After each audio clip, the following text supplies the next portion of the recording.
السلام عليكم ورحمة الله وبركاته. إن الحمد لله نحمده ونستعينه ونستغفر ونعوذ بالله من شرور أنفسنا وسيئات أعمالنا. من يهده الله فلا مضل له ومن يضلله فلا هادي له، وأشهد أن لا إله إلا الله وحده لا شريك له، وأشهد أن محمدا عبده ورسوله. أما بعد، فأعوذ بالله من الشيطان الرجيم. بسم الله الرحمن الرحيم. إن الصلاة تنهى عن الفحشاء والمنكر. رب اشرح لي صدري ويسر لي أمري واحلل عقدة من لساني يفقهوا قولي. رب زدني علما، رب زدني علما. اللهم إني أسألك علما نافعا ورزقا طيبا وعملا متقبلا. সম্মানিত, আজকের এই নামাজে সালাতে পঠিত দোয়ার ব্যাখ্যা বিশ্লেষণের এই একদিনের ক্লাসে উপস্থিত সুপ্রিয় দিন দরদি ভাই সকল ও সম্মানিতা বোন,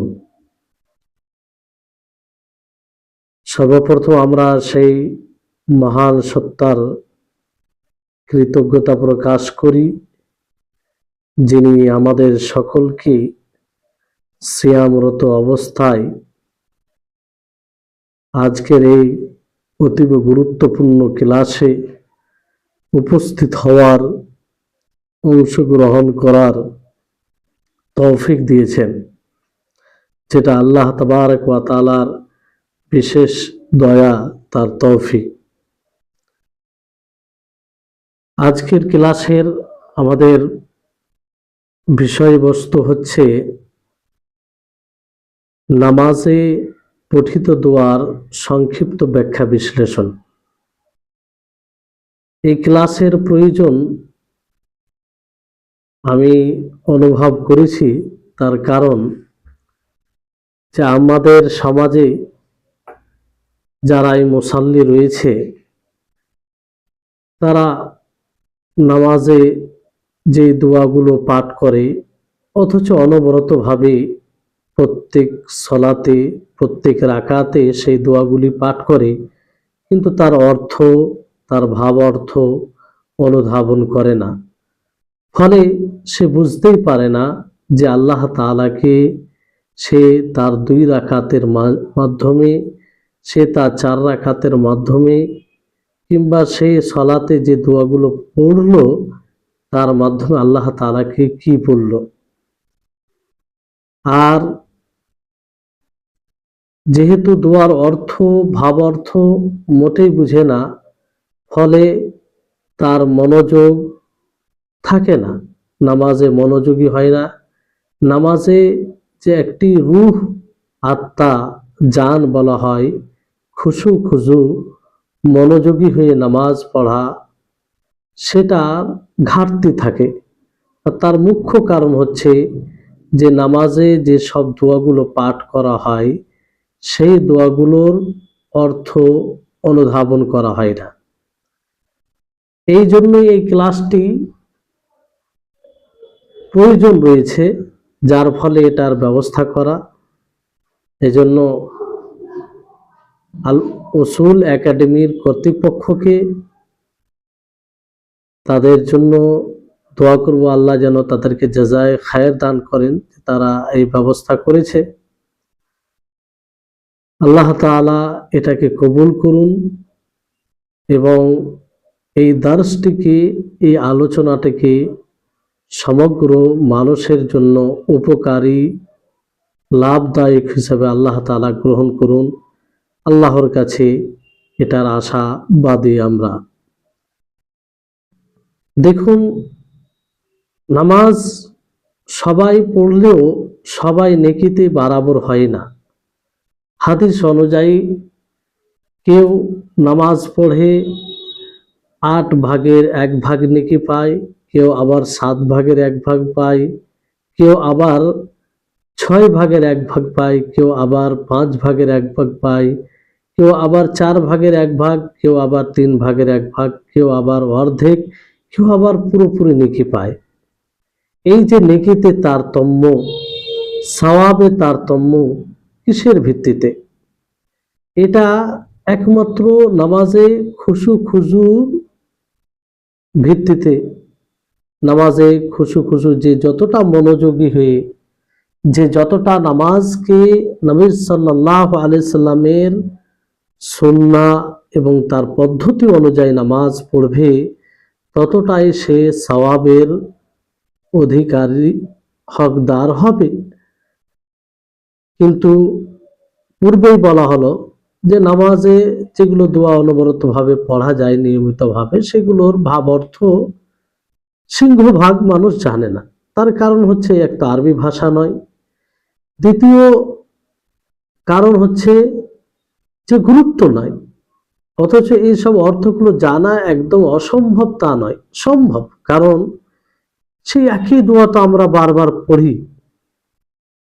একটা একটা করে যদি আমরা জানার চেষ্টা করি, বুঝার চেষ্টা করি, তো কেন হবে না? আমরা সেই নামাজ পড়ে এক প্রকার প্রশান্তি, এক প্রকার রুহানি খোরাক, সেটা উপলব্ধি করতে পারবো এবং মনের মধ্যে একটা শান্তি আসবে যে আল্লাহ তাআলার কাছে চাইলাম এটা। তো যাই হোক, আমরা হয়তো ওই রকম বিস্তারিতভাবে এই ক্লাসে জানতে পারবো না, সংক্ষিপ্তভাবে আমরা জানব সেই নামাজের তাকবীরে তাহরিমা থেকে নিয়ে সালাম ফিরা পর্যন্ত, সংক্ষিপ্তভাবে, যাতে আমরা বুঝতে পারি যে এই নামাজ যে পড়ি, সেই নামাজে যেগুলো দোয়া পাঠ করি, সেই দোয়া দ্বারা আল্লাহ তাআলা আমরাকে কি বলি, কি চাই আল্লাহ তাআলার কাছে। আর নামাজে আমরা খুশু খুজু, বিনম্রতা, ভীতি, আল্লাহ ভীতি নিয়ে আসতে পারি। তো আসুন আমরা শুরু করি। ভূমিকা লম্বা করা যাবে না। সর্বপ্রথম আমরা নামাজ শুরু করি তাকবীরে তাহরিমা দিয়ে। প্রত্যেক নামাজের শুরু হচ্ছে তাকবীরে তাহরিমা। তাকবীরে তাহরিমা দিতে গিয়ে আমরা কি বলি? আল্লাহু আকবার, আল্লাহু আকবার। এই বাক্যটি যে আমরা বলি, কখনো কি আমরা অনুধাবন করেছি, অর্থটা উপলব্ধি করেছি, বোঝার ব্রেনে উপস্থিত রেখে এটাকে আমরা বলি? আল্লাহু আকবার মানে হচ্ছে আল্লাহ সবচেয়ে বড়, আল্লাহ সার্বিকভাবে বড়। আমরা শুরুতেই, নামাজের শুরুতেই বলি আল্লাহ সবচেয়ে বড়, তার চেয়ে বড় কেউ নেই। আর এটার সঠিকভাবে উচ্চারণ আমাদেরকে করতে হবে, সেটা হচ্ছে আল্লাহু আকবার, আল্লাহু আকবার, যে আল্লাহ সবচেয়ে বড়। অনেক মুসাল্লি ভাই এইভাবে উচ্চারণ করে থাকে যে আল্লাহু আকবার, যেটা ভুল। আল্লাহু আকবার মানে এর অর্থ হয়ে যাবে যে আল্লাহ কি সবচেয়ে বড়, আল্লাহ কি সবচেয়ে বড়। তাহলে এটা প্রশ্ন চিহ্ন হয়ে গেল। আর আল্লাহ তাআলা বড়, এটা আমরা তো প্রশ্ন করতে পারি না। আল্লাহ তাআলা তিনি বড়, সন্দেহের কোনো অবকাশ নেই। আর সেটাই আমরা তাকবীরে তাহরিমা বলতে গিয়ে কি বলি? আল্লাহু আকবার। তাহলে যখনই আমরা নামাজ শুরু করব, নামাজে যতবার আল্লাহু আকবার বলবো আমরা, সেই অর্থটা অনুধাবন করব, অর্থ উপস্থিত রাখবো ব্রেনে আমরা, যে আল্লাহু আকবার, আল্লাহ সবচেয়ে বড়, সব দিক দিয়ে বড় আল্লাহ তাআলা। জি, তারপরে আমরা যখন তাকবীরে তাহরিমা আল্লাহু আকবার বলি, তখন কিছুক্ষণ চুপ থাকা হয়। চুপ বলতে আস্তে আস্তে বলা হয়। যে ব্যাপারে হাদিস আছে, সে হাদিসগুলোর দিকে যাচ্ছি না, কারণ অনেক লম্বা সময়ের প্রয়োজন পড়বে। তারপরে যেটা বলি, দোয়ায়ে ইস্তিফতা, যাকে আমরা নিয়ত বানা বলি, যদিও নামটি এইভাবে রাখা সঠিক নয়। নিয়ত বানা, নিয়ত সংকল্প করাকে বলা হয়, ইচ্ছা করাকে বলা হয়। তো এখানে নিয়ত বানা না বলে আমরা দোয়ায়ে ইস্তিফতা বলতে পারি, কিংবা আরেকটি দোয়া আছে দোয়ায়ে সানা বলতে পারি। দেখুন, দোয়ায়ে ইস্তিফতা এই জায়গায় একাধিক দোয়া প্রমাণিত রয়েছে, একটি দোয়া নয়, দুটি দোয়া নয়, একাধিক দোয়া। তো সবগুলো দোয়ার আমি ব্যাখ্যা আজকে বলবো না, কারণ এই দোয়ায়ে ইস্তিফতা এর ব্যাখ্যা করতে করতে পুরো সময় চলে যাবে। ফলে আমাদের সমাজে যে দোয়াটি বেশি বেশি করে পাঠ করে, আল্লাহুম্মা বাঈদ বাইনি, এটা, এবং সুবহানাকা আল্লাহুম্মা ওয়া বিহামদিকা, এই দোয়াটা, এই দুটো দোয়ার সংক্ষিপ্ত ব্যাখ্যা আমরা জানি। মনোযোগ দিয়ে শুনবেন। আর আমরা প্রত্যেকেই নিজের সাথে প্রতিজ্ঞাবদ্ধ হব যে আমরা যখনই নামাজ পড়ব এই অর্থগুলো আমরা উপস্থিত রাখব, অর্থগুলো অনুধাবন করব। তাহলে সেই নামাজের স্বাদ, সেই নামাজ পড়তে যে এতই ভালো লাগবে, আপনি আমল করবেন তো বুঝতে পারবেন। তো সেই দোয়াটি কি? আল্লাহুম্মা বাঈদ বাইনি ওয়া বাইনা খাতায়ায়া। এই দোয়াটির অনেক উচ্চারণ ভুল করে অনেকেই। আল্লাহুম্মা বাঈদ বাইনি ওয়া বাইনা খাতায়ায়া কামা বাআদতা বাইনাল মাশরিকি ওয়াল মাগরিবি। আল্লাহুম্মা নাক্কিনি মিন খাতায়ায়া কামা ইউনাক্কাস সাওবুল আবয়াদু মিনাদ দানাস। আল্লাহুম্মা আগসিলনি মিন খাতায়ায়া বিল মাই ওয়াস সালজি ওয়াল বারদি। এই হচ্ছে দোয়া। এটা আমরা সকলেই পাঠ করি, কিন্তু কজন আমরা এর অর্থকে বুঝে আমরা পাঠ করি বলুন? এত সুন্দর কথা রয়েছে, এত চমৎকার দোয়া রয়েছে এতে, যে মনে হয় আমরা যদি অর্থকে বুঝে পড়তাম তা আল্লাহ তাআলা ক্ষমা করবে না? অবশ্যই আল্লাহ তাআলা আমাদের এই কথাগুলোকে শুনবে। আর নামাজ মানেই হচ্ছে আল্লাহ তাআলার সাথে কথোপকথন। জি, তো এটার অর্থ কি একবার দেখুন, যে আল্লাহুম্মা বাঈদ বাইনি ওয়া বাইনা খাতায়ায়া কামা বাআদতা। হে আল্লাহ, তুমি আমার ও আমার গুনহার মাঝে দূরত্ব করে দাও, দূর করে দাও, যেমন ভাবে পশ্চিম ও পূর্বের মাঝে দূরত্ব রয়েছে। কি বলি? আল্লাহুম্মা বাঈদ বাইনি ওয়া বাইনা খাতায়ায়া কামা বাআদতা বাইনাল মাশরিকি ওয়াল মাগরিবি। হে আল্লাহ, তুমি আমাকে আমার মাঝে ও আমার গুনহার মাঝে, আমার পাপের মাঝে এতটা ডিস্টেন্স করে দাও, এতটা দূর করে দাও, যেমন ভাবে পূর্ব ও পশ্চিমের মাঝে দূরত্ব রয়েছে। অর্থাৎ আল্লাহ তাআলা, তুমি আমাকে আমার গুনাহ থেকে, পাপ থেকে, মানে যে কাজ করলে পাপ হবে, গুনাহ হবে, তা থেকে এতটা দূর করে দাও যাতে আমি পাপ না করি, গুনাহ না করি। খাতায়া, খাতিয়ার বহু বচন, গুনাহ, পাপ, অন্যায়। তারপরে কি বলি? কি সুন্দর দোয়া, কি চমৎকার দোয়া দেখুন তো। তারপরে বলি আল্লাহুম্মা নাক্কিনি মিন খাতায়ায়া কামা ইউনাক্কাস সাওবুল আবয়াদু মিনাদ দানাস।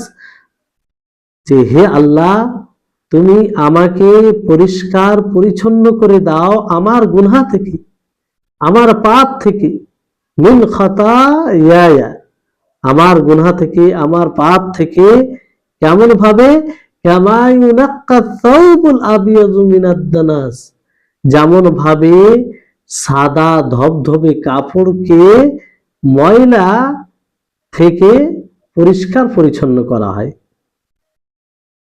আল্লাহু আকবার। কি সুন্দর দোয়া, যে যেমন ভাবে সাদা ধবধবে কাপড়কে ময়লা আবর্জনা থেকে পরিষ্কার পরিচ্ছন্ন করা হয়, ওই রকম ভাবে আমাকে তুমি আমার গুনাহ থেকে পরিষ্কার পরিচ্ছন্ন করে দাও। এখানে সাদা কাপড় কথা কেন নিয়ে আসা হলো? কারণ সাদা কাপড়ে ময়লা লাগলে সেটা বোঝা যায়, আর সেটার প্রতি মানুষ গুরুত্ব দেয়, তাতে যেন সেটা যেন ময়লা যুক্ত না হয়।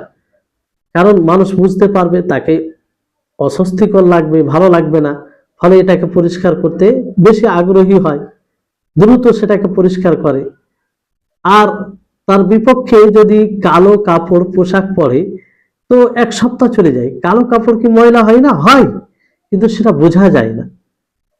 আর যে পরে সে গুরুত্ব দেয় না, সে এক সপ্তাহ পর্যন্ত, 2 সপ্তাহ পর্যন্ত পরে অনেকে কালো কাপড় হলে, কেন সেটা বোঝা যায় না, অথচ ময়লা হয় কিন্তু বোঝা যায় না। তো সাদা কাপড়ের কথা বলে আল্লাহ তাবারক ওয়া তাআলাকে এটাই বলা হয় যে হে আল্লাহ, তুমি আমাকে একদম পরিষ্কার পরিচ্ছন্ন রাখো, যেন কোনো ভাবে আমার এর জীবনে গুনাহ না থাকে। তুমি অর্থাৎ তুমি মাফ করে দাও, কোনো গুনাহ হলে তুমি মাফ করে দাও, ক্ষমা করে দাও, আমাকে পরিষ্কার পরিচ্ছন্ন রাখো। তো আল্লাহুম্মা নাক্কিনি মিন খাতায়ায়া কামা ইউনাক্কাস সাওবুল আবিয়াযু মিনাদ দানাস। তারপরে কি বলি? আল্লাহুম্মা গসিলনি মিন খাতায়ায়া, যে হে আল্লাহ, তুমি আমাকে ধুয়ে দাও, তুমি আমাকে ধুয়ে দাও আমার গুনাহ থেকে, আমার পাপ থেকে, বিল মাই, পানি দিয়ে, ওয়াসসালজি, ওয়াসসালজি মানে শিশির দিয়ে বলতে পারেন, ওয়াল বারদি, আর মানে অলবার্দ বরফ দিয়ে, সাল বরফ দিয়ে, শিশির দিয়ে, এরকম ভাবে এর অর্থ করা যেতে পারে। তো এইভাবে আমাকে ধুয়ে দাও। একটা কথা বললে এখানে যথেষ্ট ছিল যে হে আল্লাহ, তুমি আমাকে পানি দিয়ে ধুয়ে দাও, একটা তুষার পানি যেটা হচ্ছে, আর একটা হচ্ছে শিলাবৃষ্টি যখন হয়, তো সেই পানি, শিলাবৃষ্টি মানে ঠান্ডা, ওই পানি দিয়ে ধুয়ে দাও। তো এখানে তাগিদ একটা জিনিস নিয়ে আসলেই যথেষ্ট ছিল, কিন্তু না, এটা মানে তাগিদের সাথে বলা হলো যে হে আল্লাহ, তুমি আমাকে একদম পরিষ্কার পরিচ্ছন্ন করে দাও, যাতে কোনো গুনহার লক্ষণই না থাকে, গুনহার কোনো বিষয় না থাকে, একদম গুনহাকে, আমার পাপকে নিশ্চিহ্ন করে দাও। জি। তো অর্থাৎ এগুলো অর্থ কি, যে আমি যেন গুনাহ থেকে এমনটাই দূরে থাকি যে যাতে আমি পরিষ্কার পরিচ্ছন্ন হয়ে থাকি, আমি যেন গুনাহার কাজই না করি, পাপের কাজই না করি। এখানে একটি বিষয় আসে যে ময়লাযুক্ত কাপড়কে ধোয়ার জন্য গরম পানি বেশি ভালো না ঠান্ডা পানি? স্বাভাবিকভাবে আমরা জানি যে গরম পানি দিয়ে সেটা বেশি পরিষ্কার পরিচ্ছন্ন হয়, কিন্তু এখানে ঠান্ডা বলা হয় বিলমাই ওয়াসালজি ওয়াল বারদ, শিলাবৃষ্টি কিংবা শিশির পানি কিংবা বরফ ঠান্ডা। তো কেন বলা হলো? কারণ এখানে কাপড় ধোয়ার বিষয় নয়, গুনহাকে ধুয়ে দেওয়া। আর গুনহা জানেন, গুনহার পরিণাম কি? আযাব, শাস্তি, নার, জাহান্নাম, যেটা গরম। তো তার বিপরীত কি লাগবে? একে ঠান্ডা করার জন্য ঠান্ডা জিনিস লাগবে। এই জন্য কি বলা হলো যে আমার গুনাহকে তুমি এমন ভাবে ধুয়ে দাও, আমার গুনাহ থেকে আমাকে, যে পানি দিয়ে, শিশির পানি দিয়ে, তুষার পানি দিয়ে, শিলাবৃষ্টি দিয়ে, এইভাবে আমাকে ধুয়ে দাও, যাতে একদম কোনো প্রকার আযাব না হয়। তো এই এত সুন্দর আমরা দোয়া করে থাকি আল্লাহ তাআলার কাছে, কি চমৎকার দোয়া, তাই না? তো আমরা এই অর্থগুলো অনুধাবন করে আমরা সকলেই পড়বো ইনশাআল্লাহ। একদম সংক্ষিপ্ত ভাবে বলছি। তারপরে আমরা আরেকটি এই জায়গায় দোয়া পাঠ করে থাকি, যে যেটাকে দোয়ায়ে সানা আমরা বলতে পারি, যে সুবহানাকা আল্লাহুম্মা ওয়া বিহামদিকা ওয়া তাবারাকা ইসমুকা ওয়া তাআলা জাদ্দুকা ওয়া লা ইলাহা গায়রুকা। সুবহানাকা, সুবহানাকা বলতে যে হে আল্লাহ তুমি পবিত্র, সর্বপ্রকারের ত্রুটি থেকে পবিত্র, কোন প্রকারের ত্রুটি নাকস তোমার মধ্যে নেই, না তোমার গুণের মধ্যে কোনো প্রকারের ত্রুটি আছে, না তোমার কোন গুণ মাখলুকের মতো। আল্লাহ তাবারক ওয়া তাআলা ত্রুটি মুক্ত সার্বিকভাবে। যেমন আল্লাহ তাআলা একটি গুণ তিনি জানেন, ইলম, তো তিনি ইলমে পরিপূর্ণ। আল্লাহ তাআলা তিনি জীবিত, তো তিনি পরিপূর্ণ জীবিত, তিনি কখনো মরবেন না। আল্লাহ তাবারক তাআলা তিনি শুনেন, তিনি কখনো মানে সবসময় শুনেন এমনটা নয়, যেমন আমরা কখনো শুনি কখনো শুনি না, খুব সীমিত জায়গা থেকে শুনি। আল্লাহ তাআলা তা নয়, সবই শুনেন। তো এক কথায় অনুরূপ ভাবে আল্লাহ তাবারক ওয়া তাআলা যেগুলো গুণ আছে তাতে পরিপূর্ণ মনে করা সুবহানাকা, আর তার বিপরীত বলতে যেটাতে নাকস আসবে, ত্রুটি আসবে, তা থেকে আল্লাহ তাআলাকে পবিত্রতার ঘোষণা করা হয়। তা আমরা কি বলি? সুবহানাকা, সুবহানাকা, হে আল্লাহ তুমি পবিত্র, তোমার সমস্ত গুণ পরিপূর্ণ, তুমি সমস্ত ত্রুটি থেকে মুক্ত, তুমি তোমার কোনো জিনিস মাখলুকের মতো নয়, কোন সিফাত, না আল্লাহ তাআলার ইলম, না আল্লাহ তাআলার জ্ঞান মাখলুকের মতো, সবকিছু আল্লাহ তাআলার জন্য স্বতন্ত্র, আর আল্লাহ তাআলা তাতে পরিপূর্ণ। আল্লাহ তাআলার যেগুলো গুণ রয়েছে, যেমন আল্লাহ তাআলার হাত রয়েছে, আল্লাহ তাআলার পা রয়েছে, আল্লাহ তাআলার চোখ রয়েছে, তো এইগুলো আল্লাহ তাআলার মতো, আল্লাহ তাআলার মতো, কোনো মাখলুকের মতো নয়। যদি আমরা মাখলুকের মতো বলে দিই তাহলে এটা ত্রুটি নাকস আসবে। আর আমরা বলি সুবহানাকা ওয়া বিহামদিকা, আল্লাহ তাআলা তুমি পবিত্র, তুমি কারো মতো নয়, তুমি পবিত্র। কারণ মানুষ ত্রুটি যুক্ত আর আল্লাহ তাআলা ত্রুটি মুক্ত। সুবহানাকা ওয়া বিহামদিকা, ওয়া বিহামদিকা তারপরে কি বলে থাকি? ওয়া বিহামদিকা, যে তোমার হামদের সাথে, হামদের সাথে। তো হামদ, হামদ তারই করা হয় যে গুণে পরিপূর্ণ থাকে। তো আল্লাহ তাবারক ওয়া তাআলা সব দিক দিয়ে পরিপূর্ণ, তিনি সত্তাগত পরিপূর্ণ, আর তিনি গুণে পরিপূর্ণ, অনুরূপভাবে তিনি কর্মে পরিপূর্ণ, যা করেন। যেমন আল্লাহ তাবারক ওয়া তাআলা তিনি করেন, বান্দার সাথে ইহসান করেন অথবা আদল করেন। বান্দার সাথে আল্লাহ তাআলা ইহসান করেন অথবা আদল করেন, কিন্তু আল্লাহ তাআলা জুলুম করেন না, আল্লাহ তাআলা জুলুম করেন না। ফলে আল্লাহ তাআলা নিজের কর্মেও তিনি কি? পরিপূর্ণ। জুলুম করাটা এটা নাকস, আল্লাহ তাআলা জুলুম করেন না। যেমন ধরেন যে আল্লাহ তাবারক ওয়া তাআলা নেকির দিক দিয়ে কি বলেন, যে একজন কেউ নেকি করলে তার 10 থেকে আরো বেশি বাড়িয়ে দিবেন আল্লাহ তাআলা। তো এটা আল্লাহ তাআলার ইহসান, ফজল। আর আদল, যে কাফিরদেরকে শাস্তি দিবেন আল্লাহ তাআলা, এটা আল্লাহ তাবারক ওয়া তাআলার আদল। কারণ দুনিয়াতে সেই কর্ম করেছে, সে কর্মের ফল পাবে সে। জি। তো ওয়াতাবারাকা ইসমুকা, তারপরে কি বলি? ওয়াতাবারাকা ইসমুকা, যে তোমার নাম বরকতময়। আল্লাহ তাবারক ওয়া তাআলার নাম সত্যি বরকতময়। মানে আল্লাহ তাবারক ওয়া তাআলার নাম বরকতময়। যেমন এর উদাহরণ আমরা নিতে পারি, যে কোনো যখন আমরা পশুকে জবাই করব, তখন যদি আমরা আল্লাহ তাআলার নাম না নিই, তাহলে অনেকের নিকটে সেটা জবিয়া হারাম হয়ে যায়। তাহলে নাম নেওয়ার বরকত দেখেন, নাম নিতে গেলে হালাল আর না নিতে গেলে হারাম। অনেক সময় উজুর আগে বিসমিল্লাহ বলতে হয়, আল্লাহর নাম নিয়ে উজু করতে হয়। এবার যদি কেউ বিসমিল্লাহ না বলে, তো অনেকের নিকটে উজুই হবে না।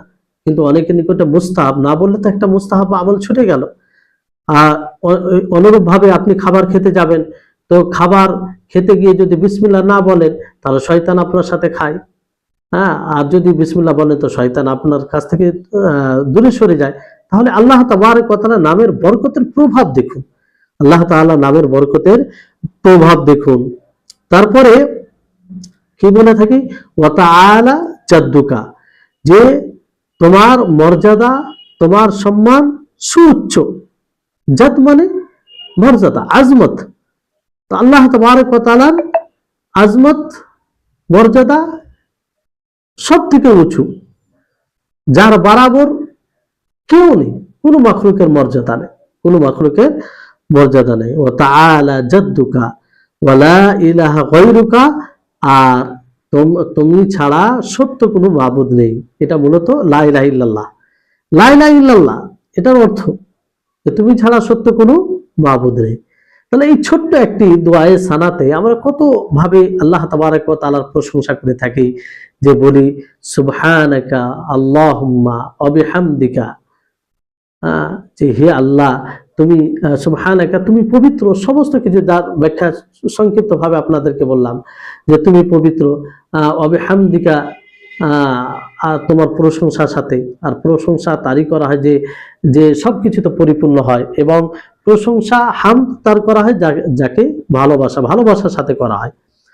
সুবহানাকা ওয়া বিহামদিকা ওয়া তাবারাকা ইসমুকা, আর তোমার নাম বরকতময়, তাবারাকা ইসমুকা ওয়া তাআলা জাদ্দুকা, আর তোমার সম্মান, তোমার মর্যাদা, তোমার আজমত সবচেয়ে উঁচু।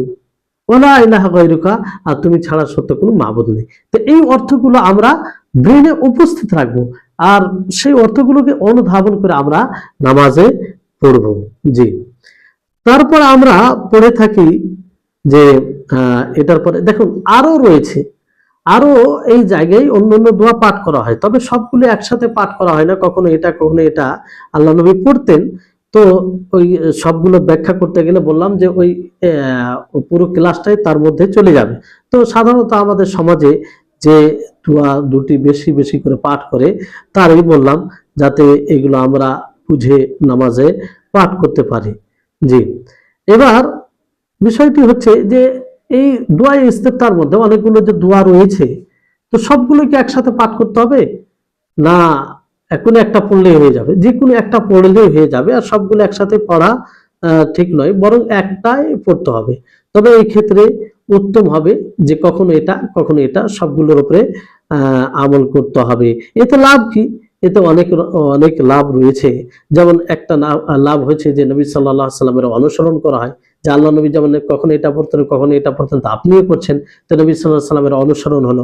দ্বিতীয় লাভ হচ্ছে যে এতে আপনার কলব, আপনার হৃদয় উপস্থিত থাকবে, মনোযোগী বেশি হতে পারবেন, কারণ আপনি ভিন্ন ভিন্ন যখন আমল করবেন তখন আপনার ব্রেন খেলবে। আর যখন একটাই ধরে নেবেন সারা বছর আপনি একটার উপর আমল করছেন, তো অটোমেটিক বের হবে, অত ধ্যান গুরুত্ব থাকবে না। আর তৃতীয় লাভ হচ্ছে যে সুন্নাতের আপনি হেফাজত করছেন, এর দ্বারা সুন্নাতের হেফাজত হবে, আমলের মাধ্যমেই তো সুন্নাতের হেফাজত হয়। চতুর্থ লাভ হচ্ছে যে যে ব্যক্তি আমল করবে তার উপরে সহজ রয়েছে অনেকটাই, কারণ মানে কিছু কিছু দোয়া আছে সহজ আছে, আর পড়তেও তাকে ভালো লাগবে। আর পঞ্চম লাভ হচ্ছে যে দেখুন, যে যদি আপনি সবগুলোর উপরে আমল করেন, তাহলে এক একটা দোয়াতে এক এক রকম অর্থ রয়েছে, এক এক রকম দোয়া করা হয়, এক এক রকম খাসিয়ত বৈশিষ্ট্য আছে, যেটা অন্য হাতে নেই। তো সবগুলোর উপরে যদি মাঝে মধ্যে আমল করেন, কখনো এটা কখনো এটা কখনো এটা, তো সবগুলোর আপনি বৈশিষ্ট্য দ্বারা উপকৃত হতে পারবেন। জি, এবার আসুন যে তারপর আমরা কি বলি, আউযু বিল্লাহি মিনাশ শাইতানির রাজিম, বিসমিল্লাহির রহমানির রহিম।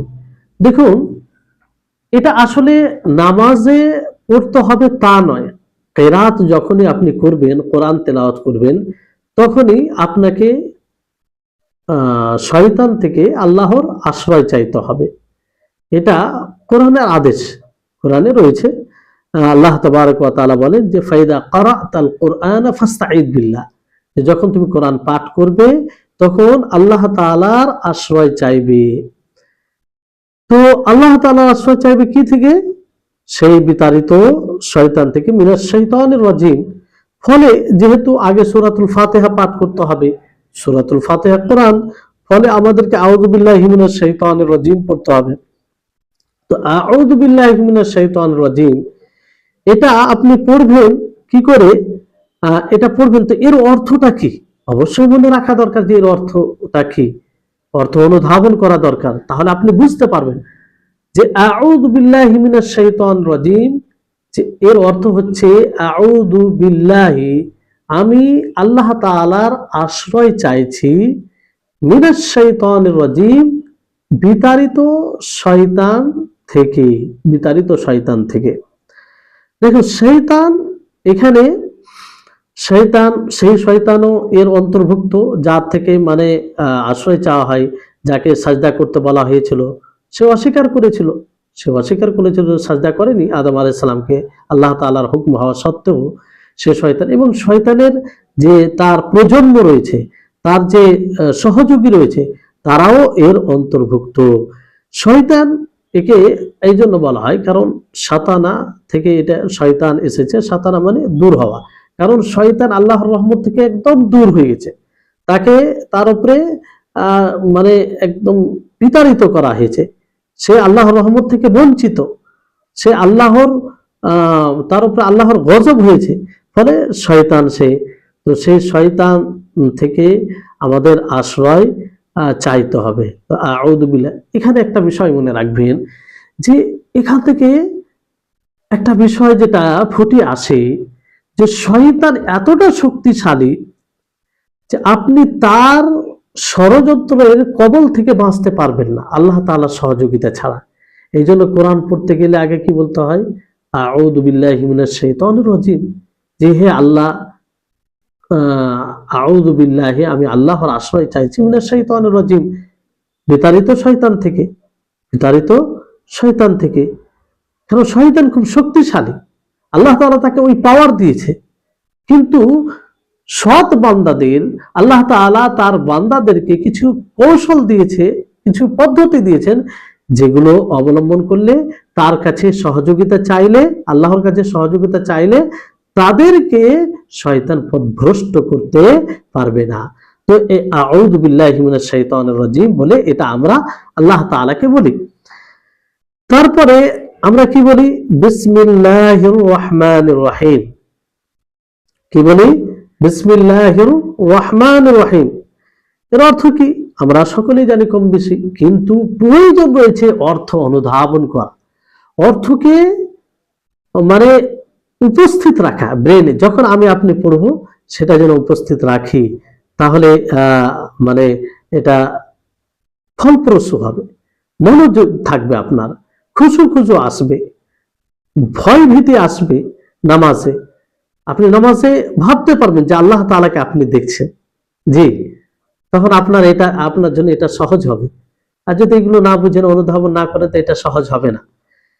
তো বিসমিল্লাহির রহমানির রহিম, আমি শুরু করছি আল্লাহর নামে, যিনি দয়ালু, অসীম দয়ালু, পরম দয়ালু। তো বিসমিল্লাহির রহমানির রহিম এটা মানে বলতে হবে, আর এর অর্থ হচ্ছে এটা। তো এখানে আর রহমান, আর রহমান, আর রহিম, আর রহমান, আর রহিম, দুটি সে আল্লাহ তাবারক ওয়া তাআলার এখানে নাম রয়েছে। আর রহমান আর রহিম, যে আল্লাহ তাআলা দয়ালু, রহমান দুনিয়ার সমস্ত রহমত যেটা রয়েছে সেটাকে অন্তর্ভুক্ত করে, আর রহিম আল্লাহ তাবারক ওয়া তাআলা শুধু মুমিনদের উপরে যে রহম করবেন, দয়া করবেন আখিরাতে, সেই সেটাকে বোঝানো হয়েছে, এইভাবে পার্থক্য করা হয়েছে। তো যাই হোক, এর গভীরতায় যাচ্ছি না, গভীরতায় গেলে এটাই একটা লম্বা আলোচনার প্রয়োজন রয়েছে। তো বিসমিল্লাহির রহমানির রহিম যখন আমরা বলি, তখন এটা থেকে বলি যে আমি আল্লাহর নামে শুরু করছি, যিনি দয়ালু, পরম দয়ালু, যার দয়ার কোনো সীমা নেই। দয়ার ব্যাখ্যা কি করব? আপনি নিজের দিকে যদি তাকান তাহলে বুঝতে পারবেন, সেই আল্লাহ যার কোনো দয়ার সীমা নেই। আল্লাহু আকবার। আল্লাহর কাছে অনেক জিনিস আমরা পেয়েছি যেটা আমরা কল্পনা করিনি, ভাবিনি, তারপর আল্লাহ তাআলা দিয়েছে। চাওয়া তো দূরের কথা, আমরা কল্পনাও করিনি, তারপরও আমরা পেয়েছি। জীবন আল্লাহ তাআলা সৃষ্টি করেছেন, তো এই দুনিয়াতে চলার জন্য যা দরকার তার চেয়ে অতিরিক্ত আল্লাহ তাআলা আমাদেরকে দিয়েছে। আল্লাহু আকবার। তো এই হচ্ছে বিসমিল্লাহির রহমানির রহিম। তারপরে আমরা সূরাতুল ফাতিহা পড়ি, ভালো করে শুনবেন। যে সূরাতুল ফাতিহা নামাজের রুকন, যে সূরাতুল ফাতিহা কি নামাজের রুকন, যে সূরাতুল ফাতিহা ছাড়া নামাজই হবে না। আমরা কি বলি? সর্বপ্রথম আলহামদুলিল্লাহি রাব্বিল আলামিন, হাদিসে রয়েছে যখন বান্দা বলে আলহামদুলিল্লাহ রাব্বিল আলামিন, তখন আল্লাহ তাআলা কি বলেন যে হামাদানি আব্দি, আমার বান্দা আমার প্রশংসা করেছে। যখন বলে আর রহমানুর রহিম, তখন আল্লাহ তাআলা বলেন যে আমার বান্দা আমার প্রশংসা, আমার নাম করেছে। যখন বান্দা বলে মালিক ইয়াউমিদ্দিন, তখন তখন আল্লাহ তাআলা বলেন যে আমার বান্দা আমার মর্যাদা প্রকাশ করছে, আমাকে সম্মান দিচ্ছে, এইভাবে বলে। তো এই যে আলহামদুলিল্লাহ রাব্বিল আলামিন, সর্বপ্রকারের হামদ প্রশংসা কেবলমাত্র আল্লাহর জন্য, যিনি আলামিনের রব, সমস্ত জাহানের রব। এটা কি অর্থ আমরা অনুধাবন করি? ব্রেনে কি এই অর্থ উপস্থিত থাকে না? আমরা যেমন পড়তে হয় পড়ি, এরকম আলহামদুলিল্লাহ রাব্বিল আলামিন এইভাবে পড়ে আমরা চলে যাই, কখনো আমরা ভাবি না সর্বপ্রকারের হামদ প্রশংসা আল্লাহ তাবারক ওয়া তাআলার জন্য। কেন? আল্লাহ তাআলা সেখানে বলছে রব্বুল আলামিন, কারণ তিনি সমস্ত জাহানের রব, তিনি প্রতিপালক, তিনি রব।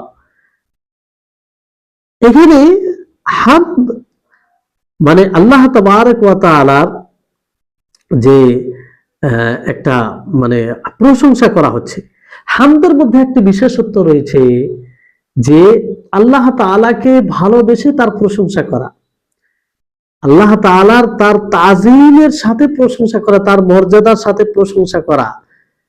কারণ তিনি তার কর্মে, তার গুণে, তার সমস্ত কিছুতে পরিপূর্ণ তিনি, এই জন্য তাকে ভালোবেসে তার প্রশংসা করা। এমনটা নয় যেমন মাদহ, মাদহ এর অর্থ হচ্ছে প্রশংসা করা, কিন্তু মাদহের মধ্যে কি যে জরুরি নয় যে সে ভালোবাসবে। আপনি আপনার নেতার প্রশংসা করছেন, হতে পারে আপনি আপনার নেতার প্রশংসা করছেন যে নেতা আপনাকে কিছু দিবে, নেতা আপনাকে কিছু দিবে, নেতার ভয়ে করছেন, এরকম হতে পারে। কিন্তু হামদের মধ্যে তা নয়, কোনো ভয় অন্য কোনো কারণে, বরং তাকে ভালোবেসে তার মর্যাদা, তার তিনি আল্লাহ তাবারক ওয়া তাআলা যে সমস্ত বিষয়ে পরিপূর্ণ, তার পরিপূর্ণতায়, এই কারণে তার প্রশংসা করা। জি, হামদের মধ্যে এই বিষয়টি আসে, মানে মূলত আল্লাহ তাআলাকে ভয় করে নয়, আল্লাহ তাআলাকে ভালোবেসে, আল্লাহ তাআলাকে ভালোবেসে। যেমন ভয় করে অনেকের প্রশংসা করা হয়, তো সেটা হামদ নয়, সেটা মাদাহ বলা হবে। সেটা কি বলা হবে? মাদাহ বলা হবে। জি, তাহলে লিল্লাহি রাব্বিল আলামিন মানে একমাত্র আল্লাহর জন্য, রব্বুল আলামিন যিনি সমস্ত জাহানের রব, সমস্ত জাহানের রব, প্রতিপালক। দেখুন রব এটা একটা ব্যাপক অর্থ, একদম ব্যাপক অর্থের অধিকারী এটা রব। তো সংক্ষিপ্ত ভাবে আপনাদেরকে বলি, রব যেখানে মৌলিকভাবে তিনটি বিষয় আসবে, যে একটা হচ্ছে আল খালক, আর একটা হচ্ছে আল মুলক, আর একটা হচ্ছে আত তাদবীর, যে প্রকৃত মালিক, প্রকৃত খালিক এবং প্রকৃত মুদাব্বির। মানে আল্লাহ তাবারক ওয়া তাআলা তিনি স্রষ্টা, আর তিনি মালিক, আর তিনি পরিচালনাকারী। মুদাব্বির বলতে পরিচালনাকারী। তিনটি বিষয় আল্লাহ তাআলার কাছে, তিনটি বিষয় রয়েছে। এই জন্য তারই প্রশংসা। যিনি মালিক হবে, যিনি পরিচালনাকারী হবেন, যিনি স্রষ্টা হবেন, তারই তো প্রশংসা করতে হবে। যে তারপরে এইভাবে তো আলামিন বলতে আল্লাহ তাবারক ওয়া তাআলা ব্যতীত যা কিছু আছে সবকে আলাম বলা হয়। কুল্লু মা সিওয়াল্লাহি ফাহুয়া আলাম, যে আল্লাহ তাআলা ব্যতীত যা কিছু রয়েছে সেটা হচ্ছে আলাম। আর আলামকে কেন আলাম বলা হয়? এই জন্য আলাম বলা হয় কারণ সেটা প্রতীক তার স্রষ্টার উপরে। আমি আপনি আলাম, কারণ আল্লাহ তাআলা ব্যতীত আমরা আলাম, কারণ আমরা প্রতীক, যে আমাদের দ্বারা এটা প্রমাণ হচ্ছে যে আমাদের স্রষ্টা আছে। আমরাই দলিল যে আমাদের স্রষ্টা আছে। জি, কারণ আমরা নিজে থেকে তৈরি হয়ে যায়নি, সৃষ্টি হয়ে যায়নি। তো আলামিন, আলহামদুলিল্লাহ রাব্বিল আলামিন, সর্বপ্রকারের হামদ প্রশংসা আল্লাহর জন্য, যিনি সমস্ত জাহানের রব, প্রতিপালক, খালিক, স্রষ্টা, পরিচালনাকারী। তারপরে কি বলি? আর রহমানুর রহিম, আল্লাহ তাবারক ওয়া তাআলা দুইটি মহান নাম। আর রহমানুর রহিম, যিনি প্রশস্ত রহমত যার রয়েছে। যে রহমান রহিমের মধ্যে পার্থক্য, যেটা পূর্বে বললাম যে রহমান ব্যাপকভাবে যেমন দুনিয়াতে কাফেরের উপরে, মুশরিকের উপরে, সকলের উপরে, মুমিনদের সকলের উপরে রহমত হচ্ছে, এটা রহমান। আর আখিরাতে শুধুমাত্র আল্লাহ তাআলা রহিম প্রয়োগ করবেন, অর্থাৎ মুমিনদের উপরে রহম করবেন। তারপরে কি বলি, মালিক ইয়াউমিদ্দিন, যে আল্লাহ তাবারক ওয়া তাআলা বিচার দিবসের মালিক। আল্লাহু আকবার। আমরা আসলে অর্থ অনুধাবন করি না, তা না হলে আমরা কেন চিন্তিত হব? আজকে আমরা মাজলুম হই, আজকে আমরা নির্যাতিত হই, কত রকম দুঃখ বেদনা নিয়ে আমরা বাস করি, অনেকেই পারিবারিক ভাবে, সামাজিক ভাবে, আন্তর্জাতিক লেভেলে, সব দিক দিয়ে। কিন্তু এই আয়াতকে যদি আমরা বুঝতে পারতাম, এর অর্থ অনুধাবন করতাম, তো চিন্তার কিছু বিষয় নাই। এই আয়াতে কি বলা হয়? মালিক ইয়াউমিদ্দিন, তিনি বিচার দিবসের মালিক। সেদিন বিচার সকলের হবে, সেদিন কারো দাপট চলবে না, সেদিন কারো কিছুই চলবে না। মালিক ইয়াউমিদ্দিন, যে সেদিন একমাত্র হুকুমত আল্লাহ তাবারক ওয়া তাআলা চলবে। তাহলে দিন, দিন মানে জাযা, প্রতিদানের দিন, প্রতিদান দেওয়ার মালিক। ইয়াউম মানে দিন, আর দিন মানে প্রতিদান, জাযা, জাযার দিনের মালিক কে? আল্লাহ তাবারক ওয়া তাআলা। তাহলে এটা কি আমরা এই অর্থকে অনুধাবন করি? আজকে আপনি মাজলুম, চিন্তিত হওয়ার কোনো বিষয় নাই। আপনি অত্যাচারিত, চিন্তিত হওয়ার কোনো বিষয় নাই। আপনি দুর্বল, চিন্তিত হওয়ার কোনো বিষয় নাই। আপনাকে আপনার উপর অত্যাচার করা হচ্ছে, চিন্তিত হওয়ার কোনো বিষয় নাই। আপনি যে বারবার নামাজে পাঠ করছেন মালিক ইয়াউমিদ্দিন, আল্লাহ তাবারক ওয়া তাআলা সেই জাযার দিনের মালিক, সেই দিন তো আপনার বিচার হবে। জরুরি নয় যে আপনার দুনিয়াতে সবকিছু বিচার হয়ে যাবে। এই জন্য ধৈর্য ধরুন, সবর করুন। এখানে আমাদের দুর্বলতা দেখা দেয় যে আমরা প্রত্যেকটা জিনিসের বিচার দুনিয়াতেই করতে চাই, ফলে আমরা নিজের উপরে অত্যাচার করি। অনেক জিনিসের আমরা ক্ষমতা রাখি, আর এখানে আমরা তার বিচার চাই। তো এই আয়াত যদি আমরা অর্থ বুঝতে পারতাম, তো অনেক সান্ত্বনা পেতাম। মালিক ইয়াউমিদ্দিন। তারপরে কি বলি আমরা? ইয়্যাকা না'বুদু ওয়া ইয়্যাকা নাস্তাইন, হে আল্লাহ, আমরা তোমারই ইবাদত করি আর তোমার কাছে সহযোগিতা চাই। এই অর্থ অনুধাবন করে পড়বেন। ইয়্যাকা না'বুদু ওয়া ইয়্যাকা নাস্তাইন, হে আল্লাহ, আমরা তোমারই ইবাদত করি, তোমার কাছে সহযোগিতা চাই। কি সুন্দর কথোপকথন, কি সুন্দর আল্লাহর সাথে এক প্রকারে কথা হচ্ছে যে হে আল্লাহ, আমরা তোমারই ইবাদত করি আর তোমার কাছে সহযোগিতা চাই। আল্লাহ তাবারক ওয়া তাআলার ইবাদত, যে ইবাদতের জন্য আল্লাহ তাআলা আমাদেরকে সৃষ্টি করেছেন, কিন্তু এই ইবাদতকে আল্লাহর সহযোগিতা ছাড়া করতে পারি না।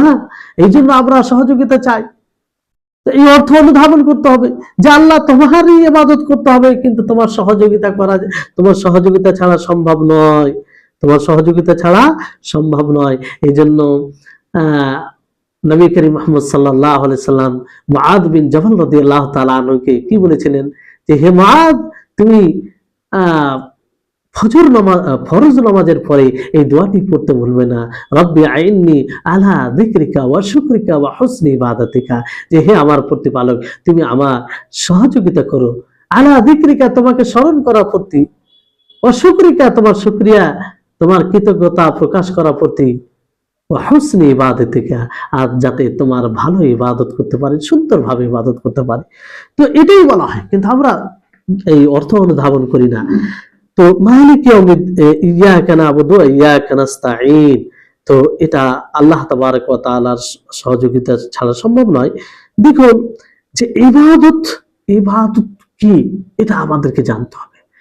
ইবাদত হচ্ছে যে আল্লাহ তাবারক ওয়া তাআলার আদেশ সমূহকে পালন করা, আল্লাহ তাবারক ওয়া তাআলার নিষেধাজ্ঞা থেকে বিরত থাকা, এটাকে বলা হয় ইবাদত। কেউ যদি শুধু আল্লাহ তাআলার আদেশকে পালন করে, নামাজ পড়ে, যাকাত দেয়, হজ করে, দান সাদকা করে, কিন্তু আল্লাহ তাআলার নিষেধাজ্ঞা থেকে বিরত থাকে না, কারো উপরে অন্যায় করে, কারো উপরে জুলুম করে, মিথ্যা কথা বলে, ধোঁকা দেয়, তাহলে কি সে আবিদ হবে? না। কেউ যদি আল্লাহ তাবারক ওয়া তাআলার নিষেধাজ্ঞাকে পালন করে, যে সে মিথ্যা কথা বলে না, চুগলখড়ি করে না, কারো গীবত করে না, কিন্তু নামাজ পড়ে না, হজ করে না, যাকাত দেন, হবে না। ইবাদত, প্রকৃত ইবাদত হচ্ছে যে আল্লাহ তাআলার আদেশকে পালন করার সাথে সাথে তার নিষেধাজ্ঞা থেকে বিরত থাকা। জি, তো এই হচ্ছে প্রকৃত ইবাদত। তো এই ইবাদতের সহযোগিতা, এইরকম ভাবে ইবাদত করার জন্য সহযোগিতা কার কাছে চাইতে হবে? সেই মহান আল্লাহ তাবারক ওয়া তাআলার কাছে চাইতে হবে। ইয়্যাকা না'বুদু ওয়া ইয়্যাকা নাস্তাঈন। তারপরে কি এক মহান বিষয় চেয়ে থাকি আমরা সূরা ফাতিহার মাধ্যমে। আল্লাহ বলছি, যদি আমরা বুঝতে পারতাম তাহলে কি না মনোযোগী হয়ে আমরা আল্লাহকে বলতাম, প্রত্যেক রাকাতে বলতাম ইহদিনাস সিরাতাল মুস্তাকিম, হে আল্লাহ তুমি আমাদেরকে সরল পথে পরিচালিত করো। এর চেয়ে বড় দোয়া আর কি হতে পারে? এর চেয়ে মহান দোয়া আর কি হতে পারে? ইহদিনাস সিরাতাল মুস্তাকিম, হে আল্লাহ তুমি আমাদেরকে সরল পথে পরিচালিত করো, হে আল্লাহ তুমি আমাদেরকে সরল পথে পরিচালিত করো। তাহলে এই যে মহান সরল পথ কাকে? কোরআন ও হাদিস অনুযায়ী চলাফেরা, কোরআন ও হাদিস অনুযায়ী আমল করা, এটাই হচ্ছে সরল পথ, এটাই হচ্ছে সরল পথ। বারবার দোয়া করে থাকি, আর হেদায়েতের কোনো শেষ নেই। আপনি সারা জীবন হেদায়েতের দোয়া করবেন, আর সারা জীবন আপনি আল্লাহ তাআলা কবুল করলে আপনাকে হেদায়েত দিতেই থাকবে। নবী করিম মুহাম্মদ সাল্লাল্লাহু আলাইহি ওয়াসাল্লাম সবচেয়ে বড় হেদায়েতের পথে ছিলেন, তারপরও তিনি দোয়া করতেন আল্লাহর কাছে, ইহদিনাস সিরাতাল মুস্তাকিম, ইহদিনাস সিরাতাল মুস্তাকিম, হে আল্লাহ তুমি আমাদেরকে সরল পথে পরিচালিত করো। সম্মানিত উপস্থিতিগণ, তারপরে এই সিরাত মুস্তাকিম এর ব্যাখ্যা আল্লাহ তাআলা নিজেই দিচ্ছেন। কি বলছেন? সিরাতাল্লাযীনা আন'আমতা আলাইহিম গায়রিল মাগদুবি আলাইহিম ওয়ালাদ-দাল্লিন।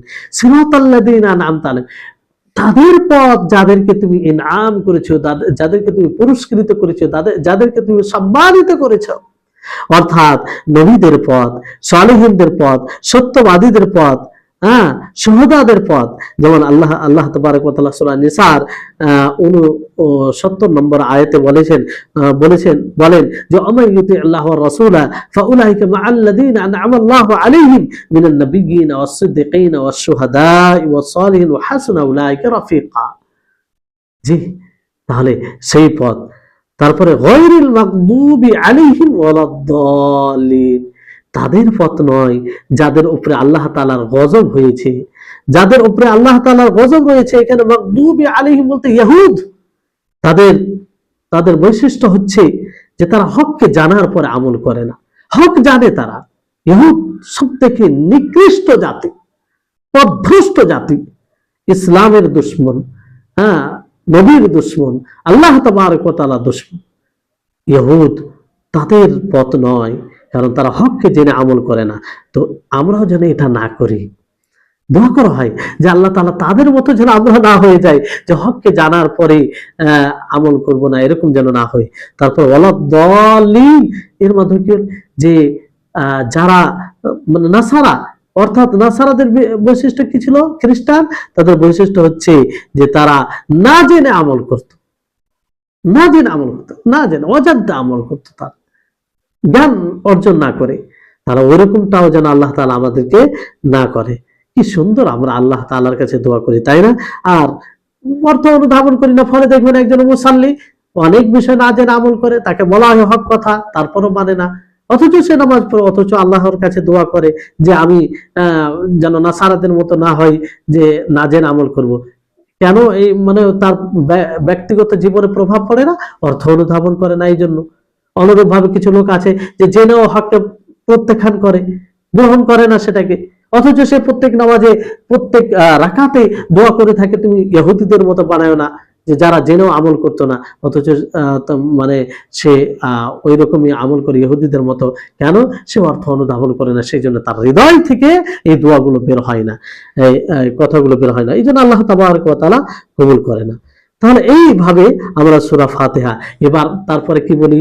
আমিন বলি। এই আমিন কত গুরুত্বপূর্ণ জানেন? আমরা কজন ভেবেছি, কতটা আমাদের মধ্যে কতজন সিরিয়াস ভাবে এটাকে আমরা নিই? আমরা বলি আমিন বলতে হয়, আমিন বলিনি। কিন্তু আমিন বলা একটি স্বতন্ত্র ইবাদত। আর আমিন বলতে গেলে নবী করিম মুহাম্মদ সাল্লাল্লাহু আলাইহি ওয়াসাল্লাম বলেন যে ইযা আম্মানাল ইমাম ফাআমিনু, যখন ইমাম আমিন বলবে তখন তোমরা এই আমিন বলবে। যাদের আমিন ফেরেশতাদের সাথে খাপ খেয়ে যাবে, তাদেরকে আল্লাহ তাআলা, তাদের পূর্বের গুনাহকে আল্লাহ তাআলা ক্ষমা করে দিবেন। আল্লাহু আকবার। তো এইরকম ফজিলতকে অনুধাবন করে উপস্থিত রেখে আমল করতে হবে, তাহলে তার মজা দেখবেন একটা আলাদা, তার স্বাদই একটা আলাদা। তাহলে আমিন, আমিন মানে কি? আমিন মানে হে আল্লাহ তুমি কবুল করো। এই যে সূরা ফাতিহা এত কিছু বলা হলো, শুনলেন, যে এটাকে কি বলি?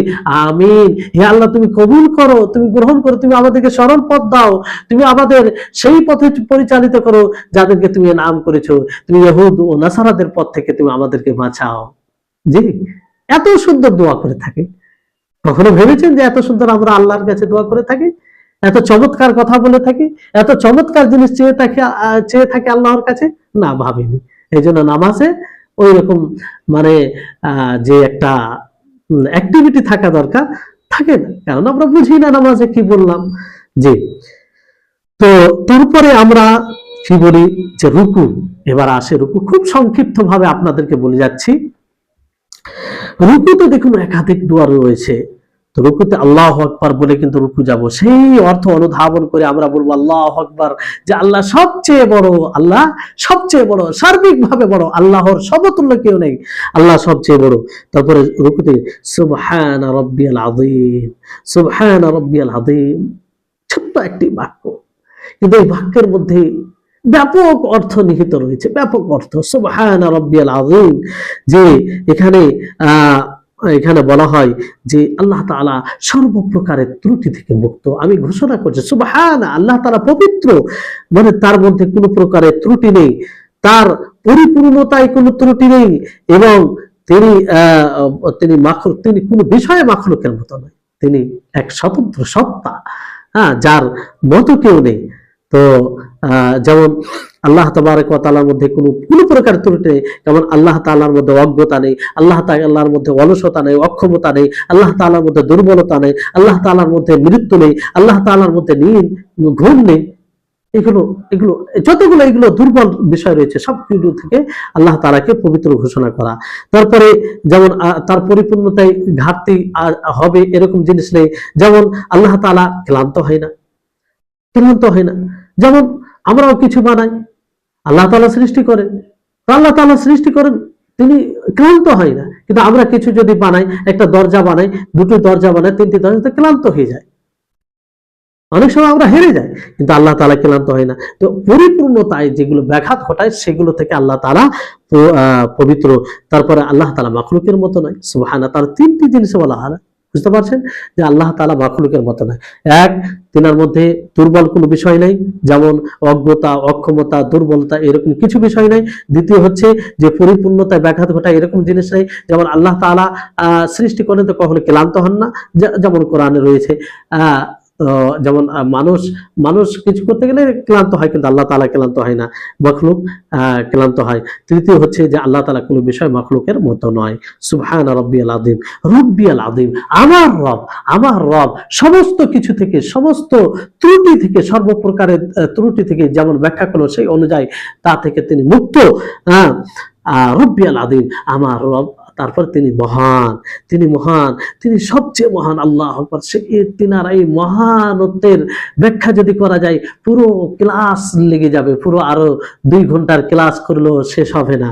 যে আল্লাহ তাবারক ওয়া তাআলা এই আসমান জমিন যেটা বিশাল আকারে দেখছি, সেটা ব্যাপারে আল্লাহ তাআলা বলেছেন যেটা মানে যেমন আমরা হাতে কিছু যদি একটা সরিষার দানা রাখি, যেমন মনে হবে ওই রকম। আল্লাহু আকবার। চিন্তা করুন আল্লাহ তাআলা কতটা শক্তিশালী, আল্লাহ তাআলা কতটা মহান, তিনি কতটা বিশাল, যার আমরা কল্পনা করতে পারি না। তারপরে আমরা কি বলে থাকি তাহলে এই রুকুতে যে আমরা সুবহানা রাব্বিয়াল আযীম বলি, তো এই সুবহানা রাব্বিয়াল আযীমে 3 রকম ভাবে অন্তর থেকে আল্লাহ তাআলার আজমত প্রকাশ করে থাকি, মানে মর্যাদা, সম্মান অন্তর থেকে। কেমন করে? যে আমরা যখন রুকু করি তখন আমরা এটা মনে করব যে আমরা আল্লাহর জন্য রুকু করেছি, আল্লাহর জন্য ঝুঁকেছে, অন্য কারো জন্য নয়। এটা হৃদয় থেকে তার তাজিম প্রকাশ করা হলো। জিহবা থেকে কেমন করে হয়? যে আমরা জিহবা দ্বারা বলি সুবহানা রাব্বিয়াল আযীম, সুবহানা রাব্বিয়াল আযীম, এটা জিহবা থেকে বলে থাকি আমরা। আর শরীরের অঙ্গ প্রত্যঙ্গ, যেমন আমরা নিজের পিঠকে ঝুঁকিয়ে দিই, কার জন্য? সেই রবের আজমতের জন্য, সেই রবের সম্মানের জন্য। তারপরে রুকুতে আরেকটি পড়ি, এগুলো প্রমাণিত আছে যেহেতু সমাজে পড়ে, এই জন্য বলে দিচ্ছি যে সুবহুন কুদ্দুসুন রব্বুল মালাইকা ওয়ার রূহ, এটা একটা দোয়া। সুবহুন তাসবিহ থেকে এসেছে যে আল্লাহ তাআলা পবিত্র, সেই ব্যাখ্যা অনুযায়ী পূর্বে যেটা ব্যাখ্যা করা হয়েছে। কুদ্দুসুন মানে আল্লাহ তাআলা পবিত্র, কুদ্দুসুন মানে একদম, এটা তাসবিহ থেকে সুবহান থেকে একটু খাস বিশেষ, মানে একদম আল্লাহ তাআলা পবিত্র। যেমন আয়াতে বলা আছে আল মালিকুল কুদ্দুস, আল মালিকুল কুদ্দুস সালামুল মুমিন, যেমন সূরা হাশরের শেষ আয়াতে বলা হয়েছে শেষ দিকে। তারপরে রব্বুল মালায়েকা আর রূহ, যে তিনি ফেরেশতাগণের রব এবং রূহ মানে জিবরিল আলাইহিস সালামের রব বিশেষভাবে বলা হয়েছে। তাহলে আমরা অর্থ অনুধাবন করব যে সুবহুন তিনি সবকিছু থেকে পবিত্র, কুদ্দুসুন তিনি পবিত্র, আর তিনি ফেরেশতা এবং জিবরিল বিশেষ করে জিবরিল আলাইহিস সালামের রব, তার মর্যাদার জন্য এইভাবে আলাদাভাবে বলা হয়েছে। তারপর আরেকটি বলে থাকি সুবহানাকা আল্লাহুম্মা রব্বানা ওয়া বিহামদিকা আল্লাহুম্মা গফিরলি, যে হে আল্লাহ তুমি পবিত্র, তুমি পবিত্র, হে আমাদের প্রতি, সুবহানাকা তুমি পবিত্র, সুবহানাকা এর ব্যাখ্যা করা হয়েছে আল্লাহুম্মা হে আল্লাহ, রব্বানা যে হে আমাদের প্রতিপালক, ওয়া বিহামদিকা তোমার হামদের সাথে, তোমার প্রশংসার সাথে, আল্লাহুম্মা গফিরলি হে আল্লাহ তুমি আমাকে ক্ষমা করে দাও, হে আল্লাহ তুমি আমাকে ক্ষমা করে দাও, ক্ষমা করে দাও, এটা ক্ষমা করে দাও অর্থাৎ তুমি আমার গুনাহের উপরে পর্দা দিয়ে দাও, তুমি আমার গুনাহকে ছুপিয়ে দাও, তুমি আমার গুনাহকে ঢেকে দাও। হ্যাঁ, গাফারা ইয়াগফির মানে ঢেকে দেওয়া, ঢেকে দেওয়া, তা দ্বারা মানে ঢেকে দেওয়া যাতে কেউ মানে ওটা না দেখতে পারে, আর ওটার পরিণাম যেন খারাপ না হয়। যেমন যুদ্ধের ময়দানে এই জন্য মিগফার বলা হয়, মিগফার, মাগফিরা যেমন বলা হয়েছে মাগফিরা মানে ক্ষমা, এটা মিগফার থেকে বলা হয়েছে। মিগফার যোদ্ধা মাথায় যে রাখে যাতে মাথায় কেউ আঘাত না করতে পারে, এই জন্য সেটাকে মিগফার বলা হয়। তো অনুরূপভাবে আল্লাহ তাবারক ওয়া তাআলা এমনভাবে ক্ষমা করবেন যে সেটার কারণে আর জটিল পরিস্থিতির সম্মুখীন হবে না। জি, তারপরে আরো দোয়া কিছু পাঠ করা হয় যেগুলো আমি আর যাচ্ছি না, কারণ এমনিতেই সময় অনেক হয়ে গেছে। তো এবার আমরা আসি যে যখন আমরা রুকু থেকে উঠবো তখন কি বলি। আসলে আমরা পড়ি সকলেই, কিন্তু অর্থ অনুধাবন করি না। কিন্তু কি চমৎকার বিষয় বলে থাকি যে রুকু থেকে বলার পরে বলি সামি আল্লাহু লিমান হামিদা, সামি আল্লাহু লিমান হামিদা। এর মানে কি যে আল্লাহ তাবারক ওয়া তাআলা শুনেছে সেই ব্যক্তি যিনি তার প্রশংসা করেছে, যে তার প্রশংসা করেছে।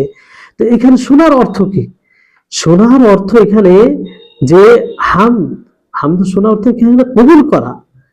এখানে শোনা কয়েক প্রকার হয়, তো এখানে কবুল করা উদ্দেশ্য হচ্ছে যে আল্লাহ তাআলা কবুল করেছেন। তো আল্লাহ তাআলা তার হামদ কবুল করেছেন, এর অর্থ কি? এর ব্যাখ্যা কি হতে পারে?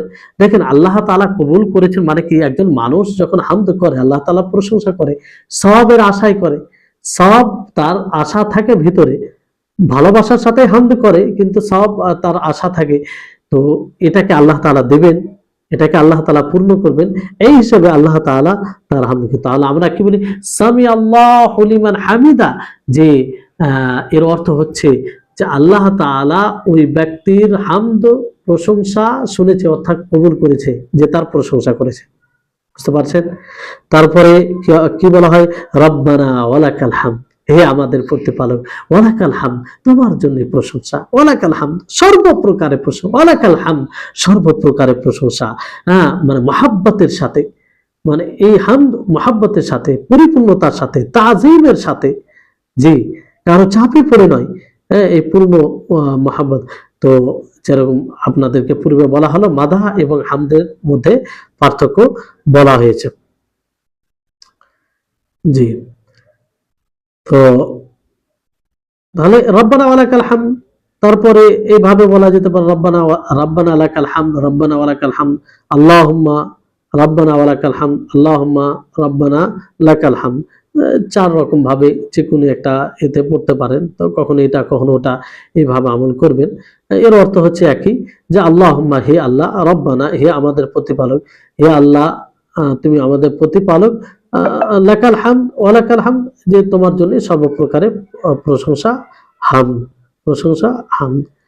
তারপরে আমরা আরেকটি দোয়া পড়ে, সেটার ব্যাখ্যায় যাচ্ছে না, খুব কমই পড়ে এটা।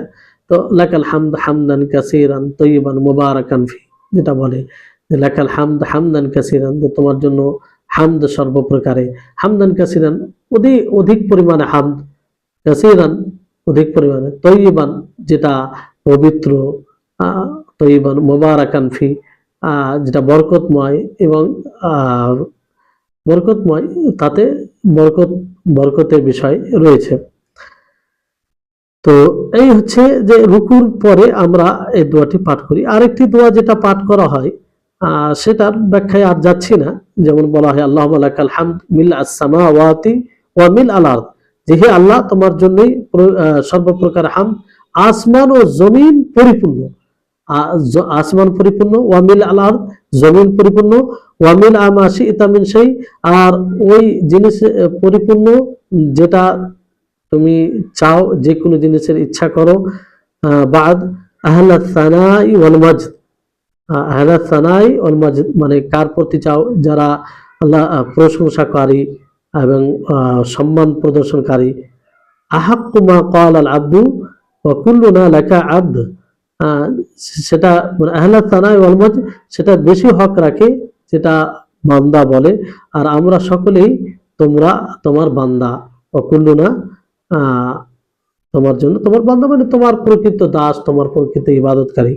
আল্লাহুম্মা লা মানিয়া লিমা আতাইত, হে আল্লাহ তুমি যাকে দাও সেটাতে কেউ বাধা দানকারী নেই, লা মানে কোনো বাধা দানকারী নেই, লিমা আতাইতা যাকে তুমি দাও, ওয়ালা মুতিয়া আর কেউ দানকারী নেই, লিমা মানাতা যাকে তুমি মানা করো, যাকে তুমি বঞ্চিত রাখো তাকে কেউ দেনেওয়ালা নেই, ওয়ালা ইয়ানফাউ যাল জাদ্দি মিনকাল জাদ আর কোনো আজমাতওয়ালা কোনো প্রশংসাওয়ালা উপকার করতে পারবে না তোমার থেকে আল জাদ মানে প্রশংসা দিক দিয়ে। তো এটা হচ্ছে যে এটার মানে অত গভীর ব্যাখ্যার দিকে গেলাম না, শুধু দোয়াটা পাঠ করে দিলাম। তারপরে আমরা যেটা সাজদায় পড়ে থাকি, সাজদায় কি বলি, সুবহানা রাব্বিয়াল আযীম, সুবহানা রাব্বিয়াল আ'লা, সুবহানা রাব্বিয়াল আ'লা। তো সুবহানার ব্যাখ্যা আপনারা জানলেন, বুঝেছেন, সেটা পুনরায় আর আমি বলছি না। রাব্বিয়াল আ'লা আমার রব সুউচ্চ, সুউচ্চ আল্লাহ তাআলা সব দিক দিয়ে উচ্চ,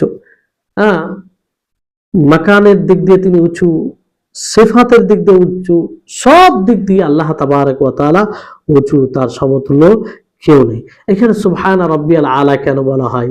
কারণ একজন বান্দা দাসত্ব করতে গিয়ে সবচেয়ে যেটা একদম দাসত্বের শীর্ষে অবস্থানে থাকে সেটা হচ্ছে সাজদারত অবস্থায়, মানে নিজেকে লুটিয়ে দেয়, নিজেকে অবনত করে দেয়।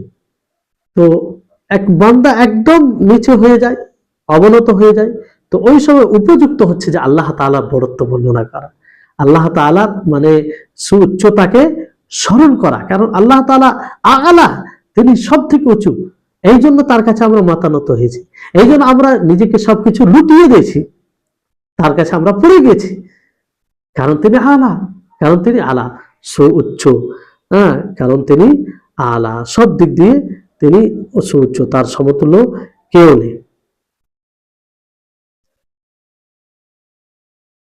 সুবহানা রাব্বিয়াল আ'লা সব দিক দিয়ে, মাকানের দিক দিয়ে কিংবা গুণের দিক দিয়ে, সব দিক দিয়ে। তারপরে তো এই অর্থগুলো আমরা অনুধাবন করব, বুঝতে পারলেন? এই অর্থগুলো আমরা পড়তে গিয়ে অনুধাবন করব। আজকের ক্লাসের মূল উদ্দেশ্য হচ্ছে এটাই, মূল উদ্দেশ্য হচ্ছে এটাই, যাতে আমরা অর্থগুলো উপস্থিত রেখে সালাত আদায় করতে পারি। তো সুবহানা রাব্বিয়াল আ'লা, সাজদাতে আরো দোয়া পাঠ করা হয়, যেমন সুবহুন কুদ্দুস রব্বুল মালায়েকা ওয়ার রূহ, এটাও পাঠ করা হয়, যেটার ব্যাখ্যা আপনাদেরকে বলা হলো। তারপরে সুবহানাকা আল্লাহুম্মা রাব্বানা ওয়া বিহামদিকা আল্লাহুম্মা ইগফিরলি, এটাও বলা যেতে পারে, যেটার ব্যাখ্যা বলা হয়েছে, মানে সামান্য সংক্ষিপ্তভাবে অর্থ এর। তারপরে আরেকটি দোয়া বলা হয়, আল্লাহুম্মা ইগফিরলি যামবি কুল্লাহু দিক্কাহু ওয়া জিল্লাহু ওয়া আউওয়ালাহু ওয়া আখিরাহু ওয়া আলানিয়াতাহু ওয়া সিরাহু। আল্লাহু আকবার। যদি আপনি এই দোয়াগুলো অর্থ অনুধাবন করে পড়েন, আল্লাহ বলছি আপনার মনোযোগী হওয়া বাধ্য, আপনি মনোযোগী হবেন, হবেন, সহজ হয়ে যাবে আপনার জন্য। মানে কিভাবে আল্লাহর কাছে দোয়া করা হয়, আল্লাহুম্মা গফির লাহু, হে আল্লাহ তুমি আমাকে, আমার গুনাহকে, আমার সমস্ত গুনাহকে ক্ষমা করে দাও। দিক্কাহু, তার যেগুলো গুনাহ প্রকাশ্যে আসে না সেটাকেও ক্ষমা করে দাও। ওয়াজিল্লাহু, যেটা প্রকাশ্যে আসে সেটাকেও ক্ষমা করে দাও। ওয়া আউয়ালহু, তার শুরুটা, ওই শুরু যেখানে সেটাকেও ক্ষমা করে দাও। শেষ যেখানে হবে সেটাও ক্ষমা করে দাও। আর তার প্রকাশ্য গোপনে সবকিছুকে একদম সূক্ষ্ম সূক্ষ্ম গুনাহকেও তুমি আমার ক্ষমা করে দাও। তো এইভাবে আল্লাহর কাছে চাওয়া হয়। জি, তারপর আরো কিছু দোয়া পাঠ করা হয়, সেগুলো দিকে আমরা যাচ্ছি না। তারপরে আমরা দুই সাজদার মাঝে যে দোয়াটি পাঠ করে থাকি সেটাকে, কি চমৎকার দোয়া! দুই সাজদার মাঝে আমরা কি বলে থাকি? আল্লাহুম্মা গফিরলি ওয়ারহামনি ওয়াহদিনি ওয়াআফিনি ওয়ারযুকনি। ছোট্ট একটি দোয়াই, ছোট্ট, খুব কম সময়ে কত জিনিস আল্লাহর কাছে চেয়ে থাকি, কিন্তু আমরা মন্ত্রের মতো পড়ে নিই। আল্লাহ মাগফিরলি ওয়ারহামনি ওয়াহদিনি ওয়াআফিনি ওয়ারযুকনি। কি বললাম, কি চাইলাম, কোনো হৃদয় থেকে অনুভূতি নেই, কিছুই নেই, কারণ আমরা অর্থই জানি না, কখনো জানার চেষ্টাও করিনি। জি, কি বলি আমরা? আল্লাহুম্মা গফিরলি, হে আল্লাহ তুমি আমাকে ক্ষমা করে দাও, মানে আমার গুনহার উপরে পর্দা দিয়ে দাও। ওয়ারহামনি, তুমি আমার উপরে রহম বর্ষণ করো, তুমি আমার উপরে দয়া করো। ওয়াহদিনি, তুমি আমাকে হেদায়েত দাও, তুমি আমাকে হেদায়েত দাও। হেদায়েত দুই প্রকার হয়, এক হচ্ছে শরীয়তের জ্ঞান, সেটাও একটা হেদায়েত, সেটা হচ্ছে পথ। আর একটা হচ্ছে তৌফিক, আল্লাহ তাআলার তৌফিক, যেটা আল্লাহ ছাড়া কেউ দিবে না। তো দুই হেদায়েতই আল্লাহর কাছে চাওয়া হয়। ওয়াআফিনি, আর তুমি আমাকে সুস্থ রাখো, তুমি আমাকে সুস্থ রাখো। তো সুস্থ, আফিনি, সুস্থ রাখো, মানে সব সর্বপ্রকারে দিনের দিক দিয়ে যে অসুস্থ হয়ে যায় মানুষ, পিছিয়ে পড়ে যায়, তা থেকে তুমি আমাকে সুস্থ রাখো, নিরাপদ রাখো। আর আহ, আহ, পার্থিব জীবনে চলতে গিয়ে যে অসুস্থতা হয়, তা থেকে তুমি আমাকে সুস্থ রাখো, সর্বপ্রকারে আমাকে সুস্থতা দান করো। ও আফিনি, মানে সর্বপ্রকারের রোগ থেকে আমাকে মুক্তি দান করো, সেটা শারীরিক হতে পারে, সেটা দিনের দিক দিয়ে হতে পারে। হ্যাঁ, তো সব দিক দিয়ে আমাকে সুস্থ রাখো। তো এগুলো দোয়া আমাদেরকে করতে গিয়ে অর্থ অনুধাবন করতে হবে, মানে শারীরিক সুস্থতা এবং দিনের সুস্থতা, দিনের সুস্থতা, কত সুন্দর দোয়া চাওয়া হয়। তারপরে আল্লাহুম্মা গফিরলি ওয়ারহামনি ওয়াহদিনি ওয়াআফিনি ওয়ারযুকনি। ওয়ারযুকনি, যে আল্লাহ তুমি আমাকে রিজিক দাও। দুই প্রকারের রিজিক হয়, একটা হচ্ছে যে রিজিক দ্বারা, যে রুজি দ্বারা আমাদের শরীর মানে ঠিক থাকে, সুস্থ থাকে, টিকে থাকে, নির্ভর করে, মানে পার্থিব জীবনে চলতে গিয়ে খাবার ও পানাহারের যেগুলো বিষয় রয়েছে, সেটাও আল্লাহ তাআলা তুমি আমাকে দাও। আর যা দ্বারা আমাদের দিন টিকে থাকবে, দিনের জ্ঞান, দিনের উপরে চলার তুমি সবগুলো সুযোগ দাও।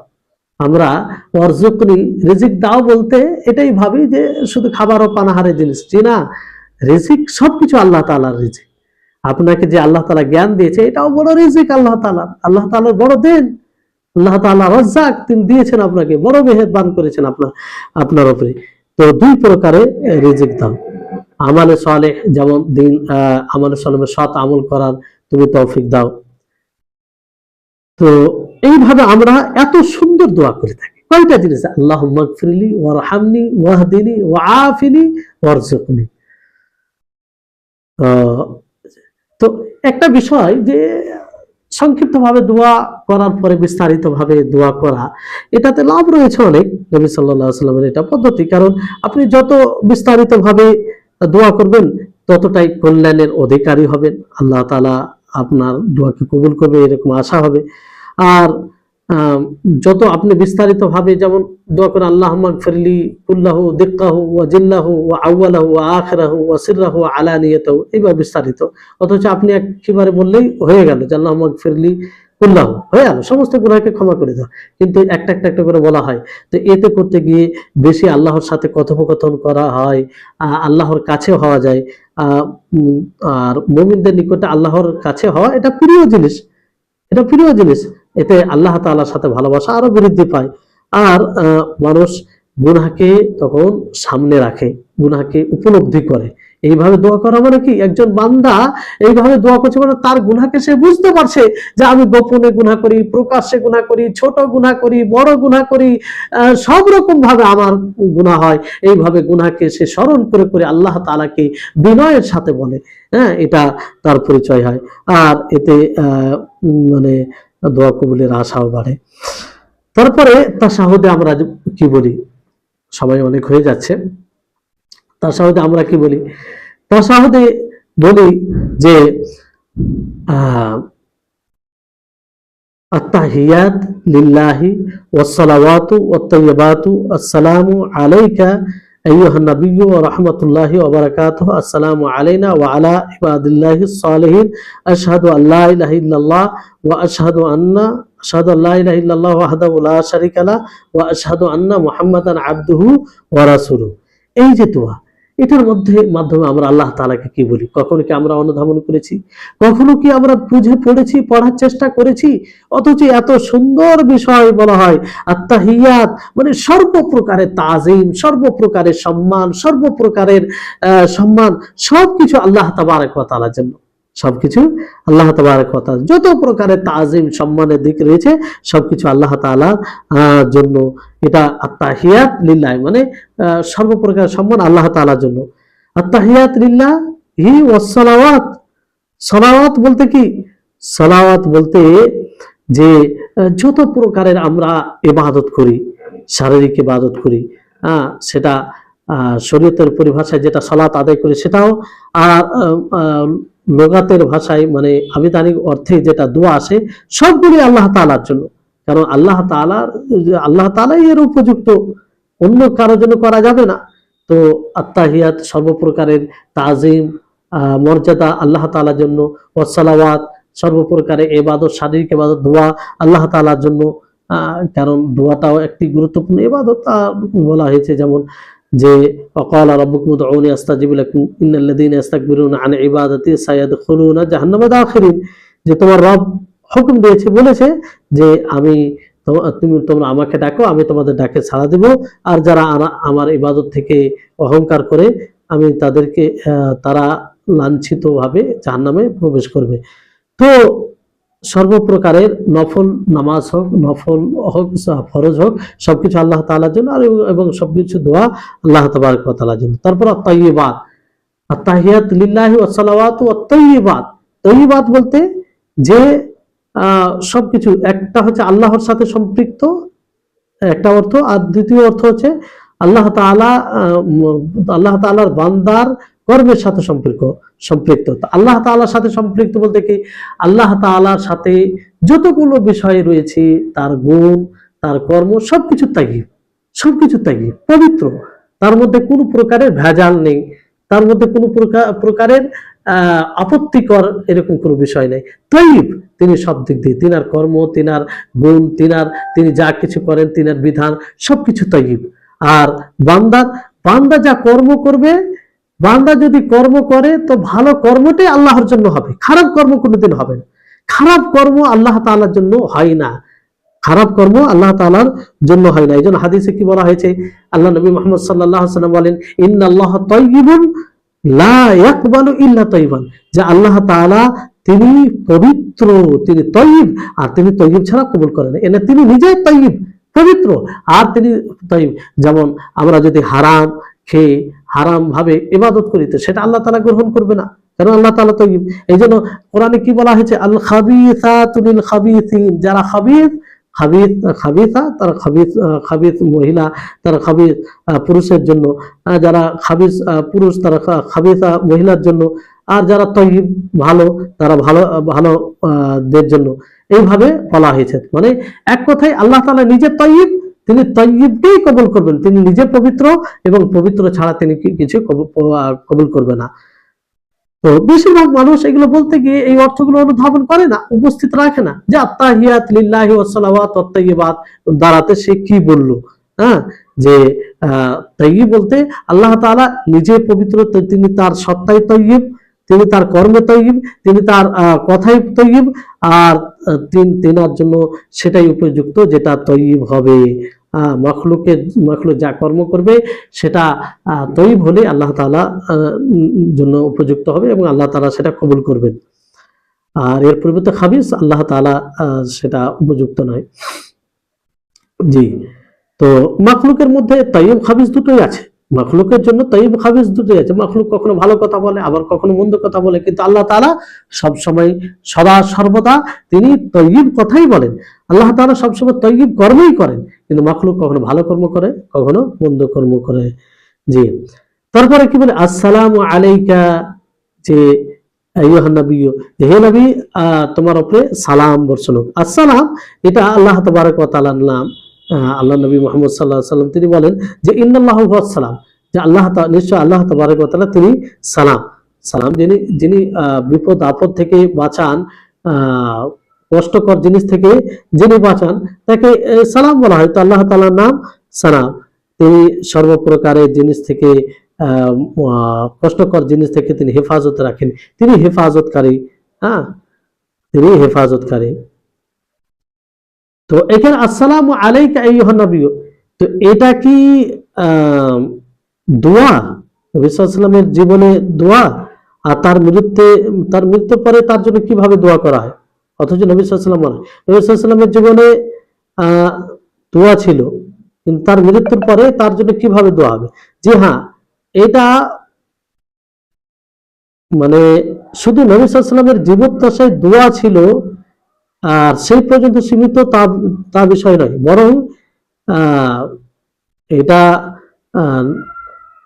মানে নবী সাল্লাল্লাহু আলাইহি ওয়াসাল্লামের জীবন পর্যন্ত অবস্থায় যে দোয়া এই পর্যন্ত সীমিত নয়, কিয়ামতে যে অবস্থা হবে এজন্য আম্বিয়াদের দোয়া থাকবে যে আল্লাহুম্মা সাল্লিম সাল্লিম সাল্লিম, হে আল্লাহ তুমি বাঁচাও, সহি সালামতে রাখো।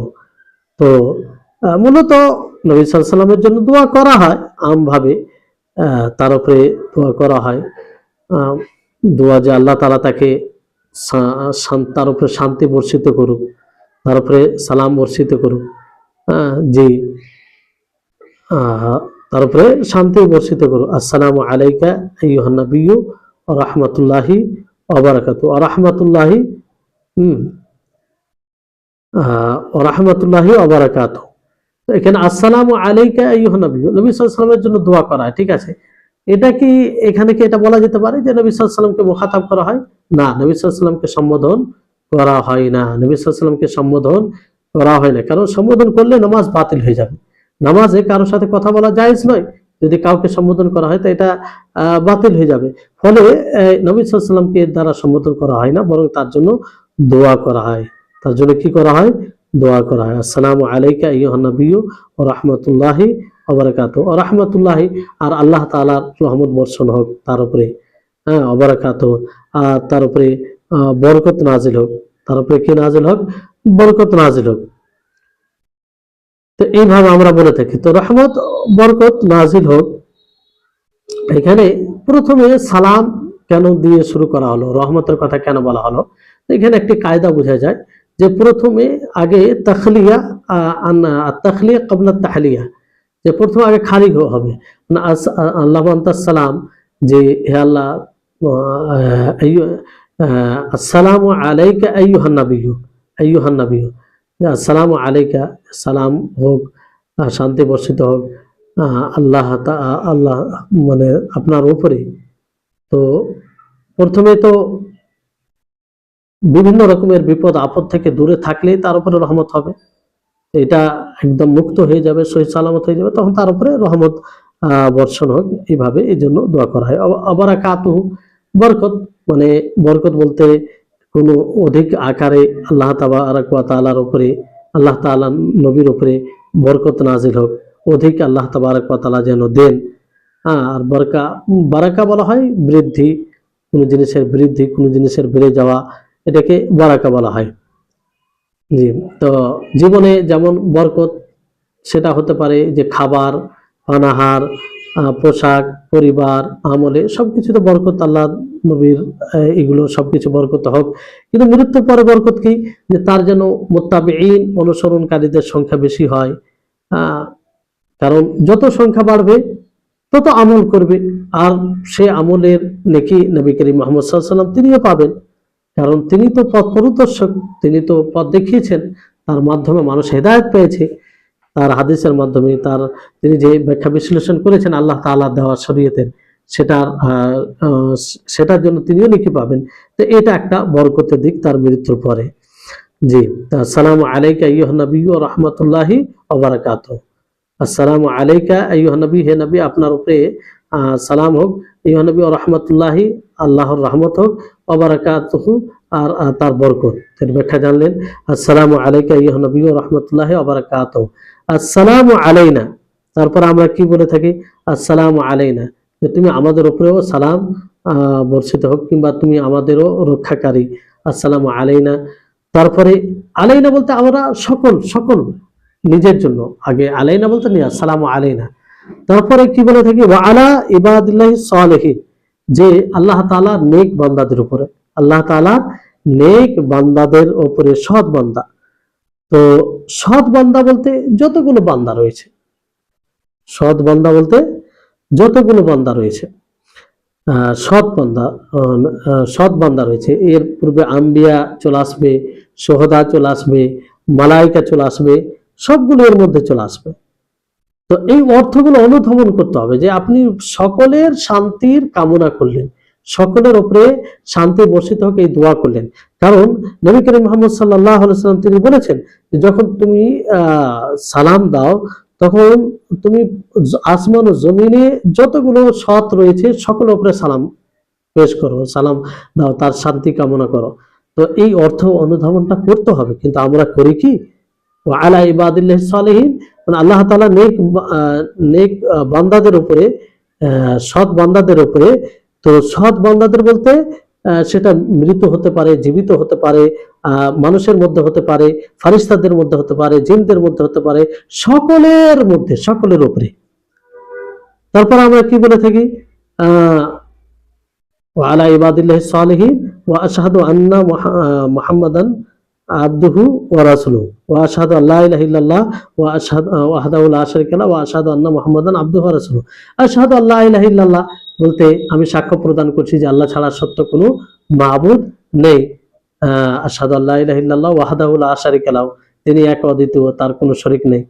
ওয়া আশহাদু আন্না মুহাম্মাদান আবদুহু ওয়া রাসূলুহু, আর আমি সাক্ষ্য প্রদান করছি যে মুহাম্মদ সাল্লাল্লাহু আলাইহি ওয়াসাল্লাম তার বান্দা ও তার রাসূল। তো এইভাবে দোয়া করা হয়। তো মুহাম্মদ সাল্লাল্লাহু আলাইহি ওয়াসাল্লামকে এই শাহাদাতের মধ্যে মুহাম্মদ সাল্লাল্লাহু আলাইহি ওয়াসাল্লামকে বান্দা বলে ঘোষণা করা হয়, আর তিনি রাসূল। তো তার উপরে ওনাকে বান্দা বলতে তিনি আমাদের মতো বান্দা, যেমন আল্লাহ নবী নিজেই বলেছেন যে আমি তোমাদের মতো মানুষ, আমি তোমাদের মতো মানুষ, আমি ভুলি যেমন তোমরা ভুলো, এভাবে আল্লাহ নবী নিজে বলেছেন। আয়াতে বলা হয়েছে যে কুল ইন্নামা আনা বাশারুম মিসলুকুম, হে নবী আপনি বলে দিন যে আমি আপনি বলে দিন যে আমি তোমাদের মতো মানুষ। পার্থক্য হচ্ছে যে তিনাকে রিসালাত দিয়ে সম্মানিত করা হয়েছে, এই জন্য তিনি সর্ব উম্মত সর্বশ্রেষ্ঠ। বাকি তিনি আমাদের মতো খাওয়া দাওয়া করেন, পান করেন, বাজার করেন, সবকিছু করেছেন, তিনারও পরিবার ছিল, সবকিছু ছিল। তো এই ব্যাপারে অনেক আয়াত রয়েছে। যাই হোক, তো এক রাসূল সাল্লাল্লাহু আলাইহি ওয়াসাল্লাম আল্লাহর বান্দা, আর তিনি আল্লাহর রাসূল, দুটোই মনে রাখতে হবে। তার উপরে উঠানো যাবে না। ওই জন্য অনেকেই রাসূলের মর্যাদা দিতে গিয়ে রাসূলকে এলার দরজায় পৌঁছে দিয়েছে, এটা সঠিক নয় এবং বিভ্রান্তিকর বিষয়। যাই হোক, তাহলে এই হচ্ছে আত্তাহিয়াত, বুঝতে পারলেন। তারপরে আত্তাহিয়াতের আরো বিভিন্ন ভাবে এসেছে হাদিসে, সেগুলোর দিকে আর যাচ্ছি না। এরপরে আমরা কি পাঠ করি, দরুদ। নবী সাল্লাল্লাহু আলাইহি ওয়াসাল্লামের উপরে দরুদ পাঠ করি, নবী সাল্লাল্লাহু আলাইহি ওয়াসাল্লামের উপরে কতজন অনুধাবন করি, কতজন এটা আমরা ভাবি যে নবীর উপরে দরুদ পাঠ করছি। নবী যিনি আমাদের জন্য এত পরিশ্রম করে গেছেন, এত পরিশ্রম করে গেছেন, যার কোনো কল্পনা করতে পারি না, যার এত বড় ইহসান আমাদের উপরে রয়েছে, যার আমরা কল্পনা করতে পারি না। তো তার উপরে এই অনুধাবন করে কি আমরা কি দরুদ পাঠ করি? দরুদ পাঠ করি কি কি বলি আমরা দরুদের মাধ্যমে? আমরা অনেকে জানি না, মন্ত্রের মতো পাঠ করি, মন্ত্রের মতো পড়ি। কি বললাম এই দরুদ দ্বারা, অথচ আমরা নিয়মিত পাঠ করি, 30 বছর, 40 বছর, 50 বছর ধরে পাঠ করে আসছি, নামাজে পড়ে আসছি, কিন্তু আমরা জানি না। এটা অর্থ হচ্ছে যে আল্লাহুম্মা সাল্লি আলা মুহাম্মদ ওয়া আলা আলি মুহাম্মদ কামা সাল্লাইতা আলা ইব্রাহিম ওয়া আলা আলি ইব্রাহিম ইন্নাকা হামিদুম মাজিদ, আল্লাহুম্মা বারিক আলা মুহাম্মদ ওয়া আলা আলি মুহাম্মদ কামা বারাকতা আলা ইব্রাহিম ওয়া আলা আলি ইব্রাহিম ইন্নাকা হামিদুম মাজিদ। এর মানে কি, সংক্ষিপ্ত ভাবে আপনাদেরকে বলছি যে হে আল্লাহ, তুমি মুহাম্মদ সাল্লাল্লাহু আলাইহি সাল্লামের উপরে রহমত বর্ষণ করো। সাল্লি আলা, এখানে সাল্লি আলা ব্যাখ্যা কেউ অর্থ এটা করেছেন যে মুহাম্মদ সাল্লাল্লাহু আলাইহি ওয়াসাল্লামের তুমি রহমত বর্ষণ করো, আবার কেউ এটা অর্থ করেছেন যে তুমি মুহাম্মদ সাল্লাল্লাহু আলাইহি ওয়াসাল্লামের মানে আলোচনা করো, তোমার নিকটে যেগুলো ফারিস্তা রয়েছে সুউচ্চ জায়গায় তাদের নিকটে তার সুনাম করো, এইভাবে অর্থ করেছেন। আল্লাহুম্মা সাল্লি আলা মুহাম্মদ ওয়া আলা আলি মুহাম্মদ ওয়া আলা আলি মুহাম্মদ, এবং মুহাম্মদ সাল্লাল্লাহু আলাইহি ওয়াসাল্লামের বংশধরের উপরে, নবী মুহাম্মদ সাল্লাল্লাহু আলাইহি ওয়াসাল্লামের বংশধর আলের উপরে। মুহাম্মদ সাল্লাল্লাহু আলাইহি ওয়াসাল্লামের আলের মধ্যে, বংশধরের মধ্যে যারা মুমিন তারা সকলে মুহাম্মদ সাল্লাল্লাহু আলাইহি ওয়াসাল্লামের আলের মধ্যে যারা আসে, যারা মুমিন, যারা কাফের তা নয়। যেমন আবু লাহাব, সে কাফের ছিল, আবু তালিব কাফের হয়ে মারা গেছে, যদিও নবী সাল্লাল্লাহু আলাইহি ওয়াসাল্লামের অনেক মানে সহযোগিতা করেছে, তারপরেও আমরা মানে সে এর মধ্যে মুহাম্মদ সাল্লাল্লাহু আলাইহি ওয়াসাল্লামের আলের মধ্যে আসবে না, যেহেতু তিনি ঈমান নিয়ে আসেনি। অনেকে আবার ফির বলেছেন যে মুহাম্মদ সাল্লাল্লাহু আলাইহি ওয়াসাল্লামের আল বলতে সকল মুমিন আসবে। যাই হোক, কামা সাল্লাইতা আলা ইব্রাহিম, যেমন ভাবে তুমি রহমত বর্ষণ করেছো ইব্রাহিম আলাইহিস সালামের উপরে, ইব্রাহিম আলাইহিস সালামের ইব্রাহিম আলাইহিস সালামের উপরে আর ইব্রাহিম আলাইহিস সালামের বংশধরের উপরে। যেমন এটা অর্থ করতে পারেন, যেমন ইব্রাহিম আলাইহিস সালামের বর্ণনা, তার নাম যারা উপরে রয়েছে, উঁচু মাকামে রয়েছে ফারিস্তা, তাদের সামনে করেছো, তার বংশধরে করেছো, তেমন ভাবে মুহাম্মদ সাল্লাল্লাহু আলাইহি ওয়াসাল্লাম আর মুহাম্মদ সাল্লাল্লাহু আলাইহি ওয়াসাল্লামের বংশধরের করো। এইভাবে আল্লাহ তাআলার কাছে দোয়া করা হয়। তারপরে কি বলি, আল্লাহুম্মা সাল্লি আলা মুহাম্মদ কামা সাল্লাইতা আলা ইব্রাহিম ওয়া আলা আলি ইব্রাহিম ইন্নাকা হামিদুম মাজিদ, আল্লাহুম্মা বারিক আলা মুহাম্মদ ওয়া আলা আলি মুহাম্মদ। যে হে আল্লাহ তুমি বরকত নাজিল করো মুহাম্মদ সাল্লাল্লাহু আলাইহি ওয়াসাল্লামের উপরে আর তার মুহাম্মদ সাল্লাল্লাহু আলাইহি ওয়াসাল্লামের বংশধরের উপরে, মুহাম্মদ সাল্লাল্লাহু আলাইহি ওয়াসাল্লামের বংশধরের উপরে, যেমন ভাবে তুমি ইব্রাহিম আলাইহিস সালাম ও ইব্রাহিম আলাইহিস সালামের বংশধরের উপরে বরকত নাজিল করেছো। ইন্নাকা হামিদুম মাজিদ, কারণ তুমি প্রশংসিত আর তুমি মর্যাদা সম্পন্ন, প্রশংসিত। আল্লাহ তাআলা হামিদ, যার মর্যাদা করা হয়, আর তিনি প্রশংসিত, যার প্রশংসা করা হয়, যার প্রশংসা করা হয়। তো এইভাবে আমরা দরুদ পড়তে গিয়ে বলে থাকি, নবী সাল্লাল্লাহু আলাইহি ওয়াসাল্লামের জন্য দোয়া করে থাকি, আল্লাহুম্মা সাল্লি আলা মুহাম্মদ, হে আল্লাহ তুমি মুহাম্মদ সাল্লাল্লাহু আলাইহি ওয়াসাল্লামের উপরে রহমত বর্ষণ করো, ওয়া আলা আলি মুহাম্মদ, এবং মুহাম্মদ সাল্লাল্লাহু আলাইহি ওয়াসাল্লাম বংশধরের উপরে, অথবা হে আল্লাহ তুমি মুহাম্মদ সাল্লাল্লাহু আলাইহি ওয়াসাল্লামের সুনাম করো, তার নাম করো, কোথায়, যারা উঁচু মাকামে ফারিস্তা রয়েছে, উঁচু মর্যাদায়, তাদের সামনে, আর তার বংশধরের, যেমন ভাবে তুমি ইব্রাহিম আলাইহিস সালামের করেছো, কামা সাল্লাইতা আলা ইব্রাহিম ওয়া আলা আলি ইব্রাহিম ইন্নাকা হামিদুম মাজিদ, কারণ তুমি প্রশংসিত এবং তুমি মর্যাদা সম্পন্ন। আর আল্লাহুম্মা বারিক আলা মুহাম্মদ ওয়া আলা আলি মুহাম্মদ কামা বারাকতা আলা ইব্রাহিম ওয়া আলা আলি ইব্রাহিম ইন্নাকা হামিদুম মাজিদ, আল্লাহুম্মা বারিক আলা মুহাম্মদ, হে আল্লাহ তুমি মুহাম্মদ সাল্লাল্লাহু আলাইহি ওয়াসাল্লামের উপরে বরকত নাজিল করো, যেমন ভাবে তুমি তার বংশধরের উপরে বরকত নাজিল করো, যেমন ভাবে ইব্রাহিম আলাইহিস সালাম ও তার বংশধরের প্রতি বরকত নাজিল করেছো, কারণ তুমি প্রশংসিত আর মর্যাদা সম্পন্ন। তো এই হচ্ছে দোয়া। কমসে কম আমরা এতটুকু অর্থ অনুধাবন করবো, তাহলে একটা তৃপ্তি পাবো যে নবীর উপরে আমরা এই দোয়া করলাম, নবীর জন্য এতটা করলাম। যে যেটা নামাজের বাইরেও মাঝে মধ্যে দোয়া করা উচিত। এর বিস্তারিত খুঁটিনাটি করে আলোচনা করতে গেলে আরো লম্বা হবে, তো সেগুলো যাচ্ছে না, এমনি অনেক সময় হয়ে গেছে। তারপরে আমরা যে দোয়াটি পাঠ করে থাকি, যেটা পড়ি, সেটা হচ্ছে যে দরুদের অনেক ধরন আছে, সেগুলো আছে হাদিসে, সেগুলো আর বললাম না।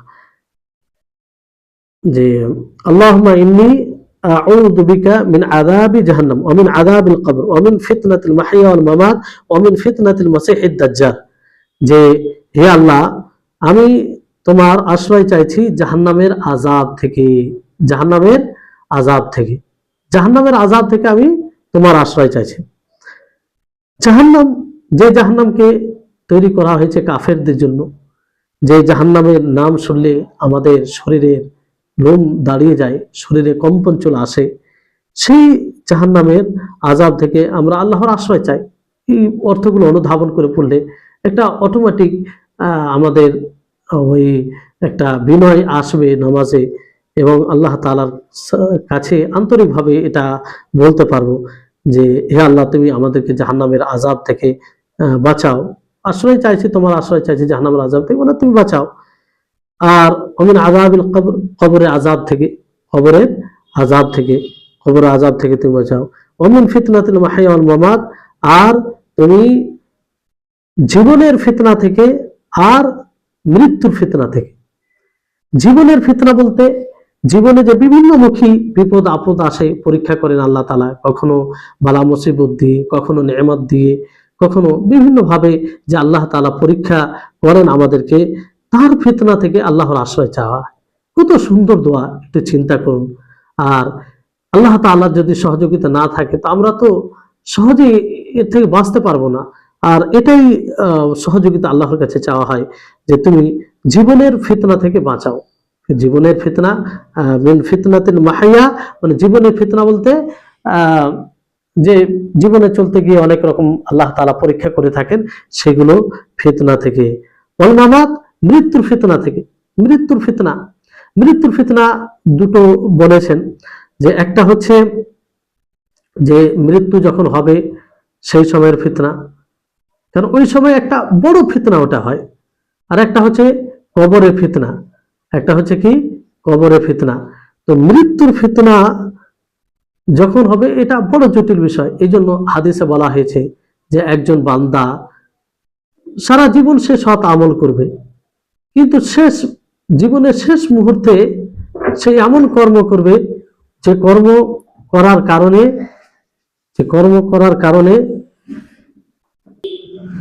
যে কর্মের কারণে জাহান্নামী হয়ে যাবে।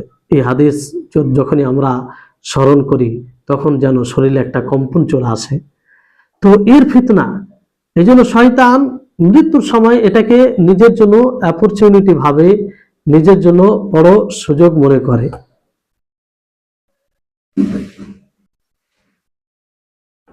শয়তান সব সময় সুযোগ নিয়ে থাকে যে এই সময় কিভাবে মানুষকে ফিতনায় ফেলা যায়, কারণ এই সময় যদি কোনোভাবে সে পথভ্রষ্ট করে দেয় তাহলে সে সফল হয়ে যায়। এই জন্য এই ফিতনা থেকে আল্লাহর কাছে আশ্রয় চাওয়া হয়। ওয়ামিন ফিতনাতিল মামাত, ওয়ামিন ফিতনাতিল মাহইয়া ওয়াল মামাত, যে মৃত্যুর ফিতনা থেকে, এটা একটা ফিতনা। আর আরেকটি মৃত্যুর ফিতনা যেটা বলা হয় কবরে যে তিনটি প্রশ্ন করা হবে, কবরে তিনটি প্রশ্ন, এটি একটা বড় ফিতনা। এই ফিতনা যে উত্তীর্ণ হবে, যে যে মানে উত্তর দিতে পারবে, সে তার পরবর্তী ধাপগুলো সহজ হবে। এটা একটা বড় ফিতনা, এটা একটা বড় ফিতনা। এই ফিতনা থেকে মানে আল্লাহর কাছে এই ফিতনা থেকে বাঁচার দোয়া করা হয়। অমিন, তো উভয় ফিতনা এখানে উদ্দেশ্য। অমিন ফিতনাতিল মাহইয়া ওয়াল মামাত। তারপর আমরা কি বলে থাকি, অমিন ফিতনাতিল মাসিহিদ দাজ্জাল, যে দাজ্জালের ফিতনা থেকে। মাসি বলা হয় কারণে যে সে জমিনে স্পর্শ করে খুব দ্রুত চলে যেতে পারবে, এই জন্য তাকে মাসি বলা হয়। অথবা তার একটি চোখকে উঠিয়ে নেওয়া হবে, একটি চোখ মানে কানা থাকবে, আর একটি চোখ মানে এর মতো থাকবে, আঙ্গুর যেমন দেখতে ওই রকম থাকবে। তো এই জন্য তাকে মাসি বলা হয়। আর দাজ্জাল মানে তার ফিতনা বড় ভয়ঙ্কর। এর ফিতনা এতই বড় ভয়ঙ্কর যে এই ফিতনা এতই ভয়ঙ্কর ফিতনা যে সমস্ত নবী ফিতনা থেকে, এই ফিতনা থেকে মানুষকে সতর্ক করেছেন। তো এইভাবে দোয়া করে, তো মানে এই দোয়ার মাধ্যমে এটা বলা হয়। জি, তাহলে এই দোয়াটি অতীব গুরুত্বপূর্ণ। এই জন্য হাদিসে আছে যে নবী সাল্লাল্লাহু আলাইহি সাল্লাম বলেন যে যখন তোমরা তোমাদের মধ্যে কেউ তাশাহুদ করবে, সে সময় যেন সে যেন চারটি জিনিস থেকে আল্লাহর আশ্রয় চায়। তো আল্লাহ নবী বলেন যে বলবে, আল্লাহুম্মা ইন্নী আউযু বিকা মিন আযাবি জাহান্নাম ওয়া মিন আযাবিল কবরি ওয়ামিন ফিতনাতিল মাহইয়া ওয়াল মামাত ওয়ামিন ফিতনাতিল মাসিহিদ দাজ্জাল। তো এই রিওয়ায়াত রয়েছে। অন্য রিওয়ায়াতে রয়েছে যে মিনাল মা'সামি ওয়াল মাগরাম, মিনাল মা'সামি ওয়াল মাগরাম, মিনাল মা'সামি ওয়াল মাগরাম। এখানে মা'সাম ও ওয়াল মাগরাম এই শব্দটি রয়েছে, যেটা পূর্বের হাদিসে নেই। তো প্রথমে যে শব্দটা, যা থেকে আশ্রয় আমরা চাই, আল্লাহুম্মা ইন্নী আউযু বিকা মিন আযাবি জাহান্নাম। তো এই আযাবে জাহান্নাম বলতে সরাসরি জাহান্নাম থেকে আল্লাহর আশ্রয় চাওয়া হয়, না তার এমন কর্ম থেকে যে কর্ম জাহান্নামে নিয়ে যাবে তা থেকে? তো উলামাগণ বলেছে দুটো থেকে, যে এর মাধ্যমে এমন কর্ম থেকে আল্লাহর আশ্রয় চাওয়া হয় যে কর্মগুলো, যে গুনাহগুলো, যে পাপগুলো জাহান্নামে নিয়ে যাবে। আর সরাসরি জাহান্নাম থেকে আল্লাহর আশ্রয় চাওয়া হয়, জাহান্নামের আযাব তা থেকে আশ্রয় চাওয়া হয়। তো দুটোই। আর আল্লাহুম্মা ইন্নী আউযু বিকা মিন আযাবি জাহান্নাম। গুনাহ থেকে আল্লাহর আশ্রয়, গুনাহ থেকে যেন আল্লাহ তাআলা বাঁচায়। তো গুনাহ থেকে বলতে মুতলাক ভাবে নয় যে একদম যেন গুনাহ না করে, তা নয়। গুনাহ হবেই মানুষ হিসাবে, কারণ নবী করিম মুহাম্মদ সাল্লাল্লাহু আলাইহি সাল্লাম তিনি বলেন যে কুল্লু বানি আদম খাত্তাউন ওয়া খায়রু খাত্তাইনা আত-তাওয়াবুন, যে আদম সন্তান, প্রত্যেক আদম সন্তান গুনাহগার, পাপী, আর সবচেয়ে উত্তম পাপী হচ্ছে তওবাকারী, তওবাকারী, যে তওবা করবে। এজন্য নবী সাল্লাল্লাহু আলাইহি সাল্লাম বলেছেন যে লাউ লাম তুযনিবু লাযাহাবাল্লাহু বিকুম ওয়া লাজাআ বিকওমিন ইউযনিবুন ফায়াস্তাগফিরুনাল্লাহা ফায়াগফির লাহুম। যে তোমরা যদি গুনাহ না করো তো আল্লাহ তাআলা তোমাদের পরিবর্তে অন্য একটি সম্প্রদায়, কওম, জাতি নিয়ে আসবেন যারা গুনাহ করবে, তারপর আল্লাহর কাছে ক্ষমা চাইবে, আল্লাহ তাআলা তাদেরকে ক্ষমা করবেন। তো গুনাহ হওয়া এটা স্বাভাবিক, গুনাহ হবে, কিন্তু গুনহার উপরে অনড় থাকা, গুনহার পরে অনুতপ্ত না হওয়া, গুনহার পরে ইস্তেগফার না করা, গুনহা উপরে অব্যাহত থাকা, এটা অন্যায়, এটা অন্যায়। তো গুনাহ হবে কিছু মানুষ মাত্র, কিন্তু গুনাহ হলে আল্লাহর কাছে ফিরে আসতে হবে, অনুতপ্ত হতে হবে। তাহলে এইভাবে আমরা জাহান্নাম থেকে আশ্রয় চাই, তো জাহান্নামী কর্ম থেকেও আশ্রয় চাই এবং জাহান্নাম থেকেও আশ্রয় চাই। তারপরে কবরে আযাব থেকে আশ্রয় চাই, তার ব্যাখ্যা করা হয়েছে। কবরে আযাব, বুঝতে পারছেন যে কবরে আযাব, যখন মানুষ মারা যায় কবরে রাখা হয়, তো কবরে আযাব রয়েছে। ভালো মানুষদের জন্য সেখানে নিয়ামত রয়েছে, সৎ সালেহ বান্দা, সালেহ যারা মানুষ, তাদের জন্য নিয়ামত রয়েছে। আর যারা অসৎ মানুষ, গুনাহগার মানুষ, পাপী মানুষ, তাদের জন্য সে কবরে শাস্তি রয়েছে। আল্লাহ আমাদের হেফাজত করুক, তারই দোয়া চাওয়া হয়। তারপরে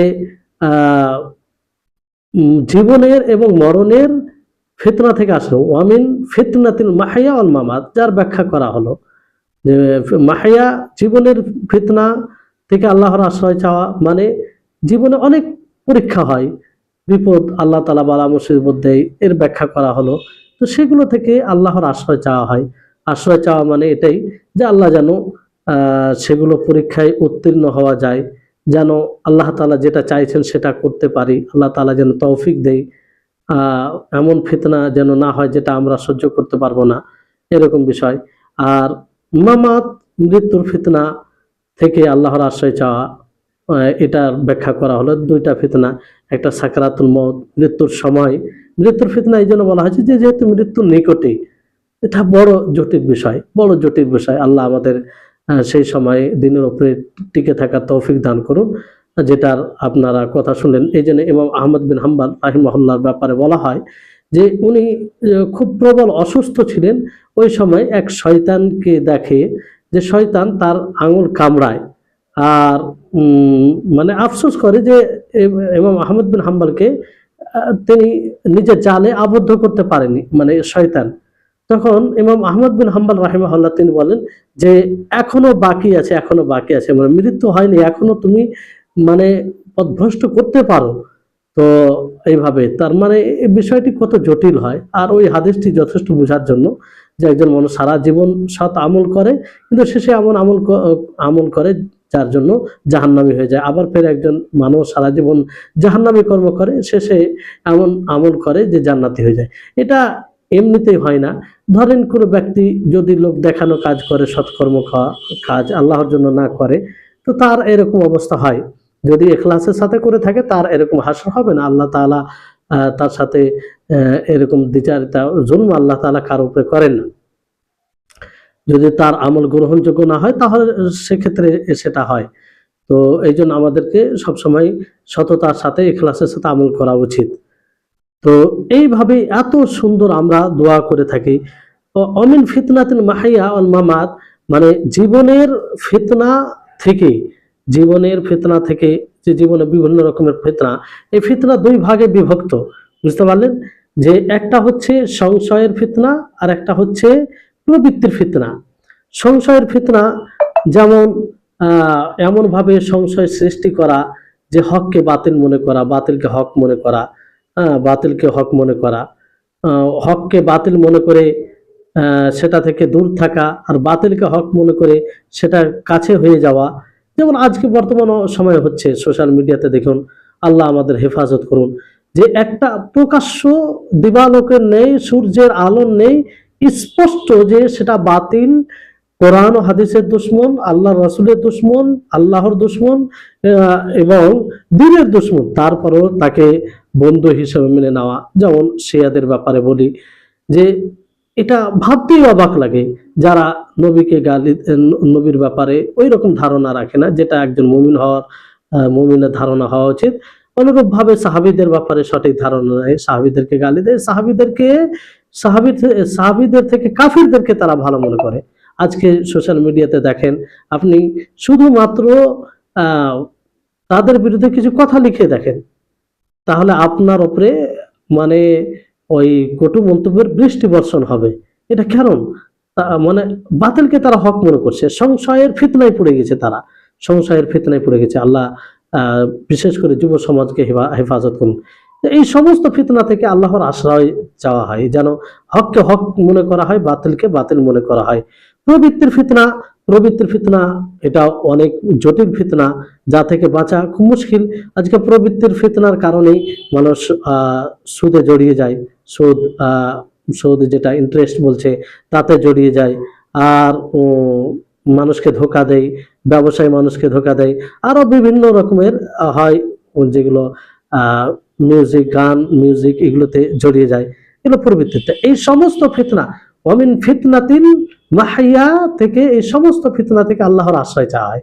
কি চমৎকার দোয়া, দেখুন কত গভীর এর মধ্যে রয়েছে গভীরতা। তাহলে এই অর্থগুলো যদি অনুধাবন করে আমরা দোয়া করি, তো কিরকম মানে একটা মানে দোয়া কবুল হবে না আমাদের? অবশ্যই হবে। কিন্তু আমরা আসলে অনুধাবন করি না, আন্তরিকতার সাথে চাই না, যেহেতু আমরা বুঝি না। তারপরে মামাতের ব্যাপারে বলা হলো যে দুটোই ফিতনা উদ্দেশ্য, যে কবরে প্রশ্ন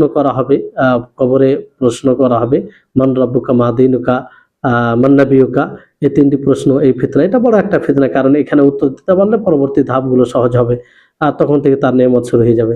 আর মৃত্যুর নিকটে যেটা ফিতনা, মৃত্যুর পূর্ববর্তী সময়, সেই সময়ের ফিতনা যেটা বড় জটিল, যেটা আপনাদেরকে বলা হলো, তা থেকে আল্লাহর আশ্রয় চাওয়া হয় ওয়ামিন ফিতনাতিল মাহিয়া ওয়াল মামাত থেকে। তারপরে আমরা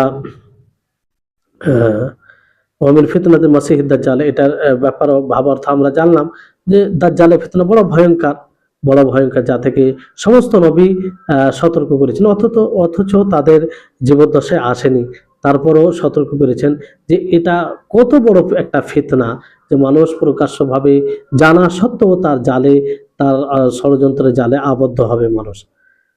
তারপরে যেটা শব্দ বললাম যে অন্য হাদিসে রয়েছে, আল্লাহুম্মা ইন্নী আউযু বিকা মিনাল মাগরামি ওয়াল মাআসামি। মিনাল মাগরাম থেকে, যে হে আল্লাহ আমি তোমার আশ্রয় চাইছি ঋণ থেকে, আর গুনাহ থেকে ঋণ, মাগরাম বলতে ঋণ, মাগরাম বলতে মানুষের ঋণ, আর মাসাম গুনাহ বলতে আল্লাহর ঋণ। তো মানুষের ঋণ বলতে ওই ঋণ যা দ্বারা মানুষের ঋণগ্রস্ত হয়। যেমন নবী সাল্লাল্লাহু আলাইহি সাল্লাম,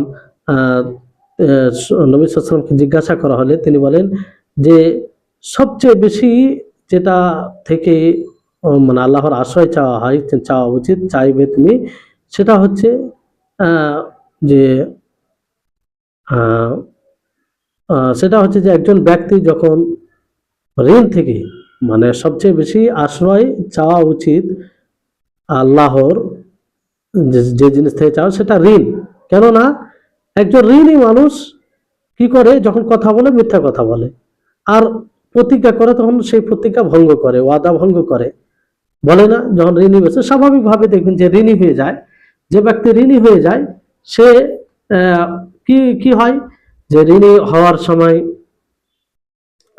তাকে যখন বলে যে টাকা যে পাওনাটা আছে সে পাওনার কথা বলে, যে বলে দিয়ে দেবো, তারপরে দেয় না, তখন মিথ্যা কথা বললো। আর ওয়াদা করে যে আমি দিয়ে দেবো, 1 মাস পরে ইনশাল্লাহ দিয়ে দেবো, কিন্তু 1 মাস পরে দেখা যায় দেয় না, তাহলে সে ওয়াদা ভঙ্গ করে। তো এরকম করে। এই জন্য ঋণ থেকে আল্লাহর আশ্রয় চাওয়া উচিত। এই ঋণ খুব বড় একটা মানে বিপদ, আর বহুমুখী একটা গুনাহ করে এর কারণে। তারপরে গুনাহ থেকে, হ্যাঁ, ঋণ তো একটা মানুষের ঋণ, একটা গুনাহ, গুনাহ হলো আল্লাহর ঋণ, আল্লাহর প্রতি ঋণী হয়ে যাওয়া, মানে এমন কাজ করা যা দ্বারা গুনাহ হয়, পাপ হয়। নিজের নাফসের উপরও মানে অনেক সময় গুনাহ হয়, মানে নিজের নাফসের উপরে জুলুম করে। এটা কিভাবে গুনাহ হয়? আল্লাহ তাআলার কোনো আবশ্যিক বিধান ছেড়ে কিংবা কোনো হারাম কাজ করে, হারাম কাজ করে, গুনাহ করে আল্লাহর ঋণী হয়ে যায়। তো এটাকে কিভাবে পূর্ণ করতে হবে? আল্লাহ তাআলার ইতাআত করে, আল্লাহ তাবারক ওয়া তাআলা অনুসরণ করে, আল্লাহ তাবারক ওয়া তাআলার মানে কাছের যে যে কাজ, যে কর্মগুলো আল্লাহ তাআলা কাছে করে দেবে সেগুলো। তো এক কথায় এখানে দুইটা হকের কথাই বলা হয়েছে, বান্দার হক আর আল্লাহর হক। আল্লাহুম্মা ইন্নী আউযু বিকা মিনাল মা'সামি ওয়াল মাগরাম, যে হে আল্লাহ আমি তোমার আশ্রয় চাইছি বান্দার হককে বিনষ্ট করা থেকেও আর আল্লাহর হককে বিনষ্ট করা থেকেও। এই যে এত জামে ব্যাপক দোয়া আমরা করে থাকি। তো এই দোয়াটি বিভিন্ন ভাবে এসেছে। দেখেন আপনি কোন রিওয়ায়াতে এইভাবে এসেছে, আল্লাহুম্মা ইন্নী আউযু বিকা মিন আযাবিল কবরি ওয়া আউযু বিকা মিন আযাবি জাহান্নাম ওয়া আউযু বিকা মিন ফিতনাতিল মাহইয়া ওয়াল মামাত ওয়া আউযু বিকা মিনাল মাসিহিদ দাজ্জাল ওয়া আউযু বিকা মিনাল মা'সামি ওয়াল মাগরাম। এইভাবে আশা করি আপনারা বুঝতে পেরেছেন। তারপরে শেষ দোয়া আমরা কি পড়ি, যেই দোয়াটি নবী করিম মুহাম্মদ সাল্লাল্লাহু আলাইহি ওয়াসাল্লাম আবু বকর রাদিয়াল্লাহু তাআলা আনহুকে শিখিয়ে দিয়েছেন। এখানে দেখেন আবু বকর রাদিয়াল্লাহু তাআলা আনহুকে শিখিয়ে দিয়েছেন আল্লাহ নবী, নিজে থেকে তা নয়, বরং আবু বকর রাদিয়াল্লাহু তাআলা আনহু নবী সাল্লাল্লাহু আলাইহি ওয়াসাল্লামকে বলেন যে আল্লিমনি দুআআন আদউ বিহি ফি সালাতি, যে হে আল্লাহ নবী আমাকে এমন একটি দোয়া শিখিয়ে দিন যে দোয়াটি আমি আমার সালাতে পড়ব। তাহলে দেখুন যে যে দোয়া শিখিয়ে চাইছেন তিনি কে? উম্মতে মুহাম্মাদের মধ্যে সর্বশ্রেষ্ঠ মানুষ তিনি আবু বকর রাদিয়াল্লাহু তাআলা আনহু। নবী সাল্লাল্লাহু আলাইহি সাল্লামের সবচেয়ে কাছের যদি কোনো উম্মত মানে হয় তার, তাহলে আবু বকর রাদিয়াল্লাহু তাআলা আনহু। তাহলে উনি চাইছেন, আর কার কাছে চাইছেন? যিনি মাখলুকের মধ্যে সর্বশ্রেষ্ঠ, মুহাম্মদ সাল্লাল্লাহু আলাইহি সাল্লাম। আর কোথায় পড়বো বলে, যেটা সবচেয়ে ভালো অবস্থা, নামাজে, যে নামাজে আল্লাহর সাথে কথোপকথন করা হয়, যে নামাজে আল্লাহর সাথে বলা হয়, তো ওই অবস্থা। তাহলে এই দোয়ার গুরুত্ব আরো বেড়ে যায়। এই দোয়ার গুরুত্ব কতটা চিন্তা করুন। তো এই দোয়াতে কি বলা হয় যে আল্লাহুম্মা ইন্নী যালামতু নাফসি যুলমান কাসীরা ওয়া লা ইয়াগফিরুয যুনুবা ইল্লা আনতা ফাগফিরলি মাগফিরাতাম মিন ইনদিকা ওয়ারহামনি ইন্নাকা আনতাল গাফুরুর রহিম, যে হে আল্লাহ আমি আমার নফসের উপরে অনেক জুলম করেছি। আল্লাহুম্মা ইন্নী যালামতু নাফসি যুলমান কাসীরা, হে আল্লাহ আমি আমার নফসের উপরে অনেক জুলম করেছি। ওয়ালা ইয়াগফিরু যুনুবা ইল্লা আনতা, তুমি ছাড়া আমার গুনাহকে কেউ ক্ষমা করবে না। ফাগফিরলি মাগফিরাতাম মিন ইনদিকা, তুমি আমাকে ক্ষমা করে দাও, এমন ক্ষমা তোমার পক্ষ থেকে ক্ষমা করে দাও আমাকে। ওয়ারহামনি, আর তুমি আমার উপরে দয়া করো। ইন্নাকা আনতাল গাফুরুর রহিম, কারণ তুমি ক্ষমাশীল এবং দয়াশীল। এই দোয়াটি একটু ব্যাপক দোয়া, আর কি চমৎকার দোয়া! আপনি একটু যদি ভাবেন তো বুঝতে পারবেন আপনি কোনো সময় দোয়া বলে ক্লান্তি বোধ মনে করবেন না, বড় বড়ই স্বাদ পাবেন আপনি এই দোয়াটি পড়ে, যদি এর অর্থ অনুধাবন করেন আপনি। আমরা প্রত্যেক সালাতে শেষে হলেও চাহিদার সাথে, মনের একদম এর সাথে আমরা এটা পড়বো, যদি আমরা বুঝতে পারি, অনুধাবন করি তাহলে। তো সালামের পূর্বে এই দোয়াটা বলতে হবে। তো আল্লাহুম্মা ইন্নী যালামতু নাফসি যুলমান কাসীরা, আমি আমার নফসের উপরে অনেক জুলুম করেছি। দেখেন, আপনি যত গুনাহ করবেন, যত পাপ করবেন, এটা নফসের উপরে জুলুম করা হয়, অন্যায় করা হয়। হ্যাঁ, এখানে একজন দায়ী, এই দোয়ার মাধ্যমে দায়ী যে দোয়াকারী, সে নিজের অবস্থার ওসিলা নিয়ে আল্লাহর কাছে দোয়া করছে, বলছে, নিজের অবস্থা বিবরণ দিচ্ছে, হে আল্লাহ, আমি নিজের নফসের উপরে অনেক জুলুম করি, অনেক পাপ করি, আমি অনেক পাপ করে, অনেক গুনাহ করে নিজের নফসের উপরে জুলুম করেছি। হ্যাঁ, এই নিজের অবস্থার ওসিলা নিয়ে আল্লাহর কাছে দোয়া করা হচ্ছে যে আমি অনেক পাপ করি, অনেক অনেক গুনাহ করি। আর মাদউ, যার কাছে দোয়া করা হচ্ছে, তার ওসিলা নেওয়া হচ্ছে কি, যে আল্লাহুম্মা ইন্নী যালামতু নাফসি যুলমান কাসীরা ওয়া লা ইয়াগফিরুয যুনুবা ইল্লা আনতা, যে আপনি তো এমন ক্ষমা করেন যে আপনি ছাড়া কেউ ক্ষমা করবে না। তাহলে মাদউর যে গুণ, মাদউ মানে যাকে ডাক দেওয়া হয়েছে, আল্লাহ তাআলার গুণের ওসিলা নিয়ে এখানে দোয়া করা হচ্ছে, যে তুমি ছাড়া তো কেউ ক্ষমা করবে না। কার কাছে আমরা ক্ষমা চাইবো? কে আমাদেরকে ক্ষমা করবে? কে আমাদেরকে এই গুনাহ থেকে মুক্তি দান করবে? কেউ দিতে পারবে না, তুমি দিতে পারবে, এই জন্য তোমার কাছে চাইছি। এইভাবে আল্লাহর কাছে দোয়া করা হয়। তারপরে বলা হয় যে ইন্নাকা আনতাল গফুরুর রহিম, যে তুমি বড়ই ক্ষমাশীল এবং দয়াশীল। তাহলে চিন্তা করুন। আর এই ধরনের দোয়া, অনেক দোয়া কোরআন ও হাদিসে এসেছে।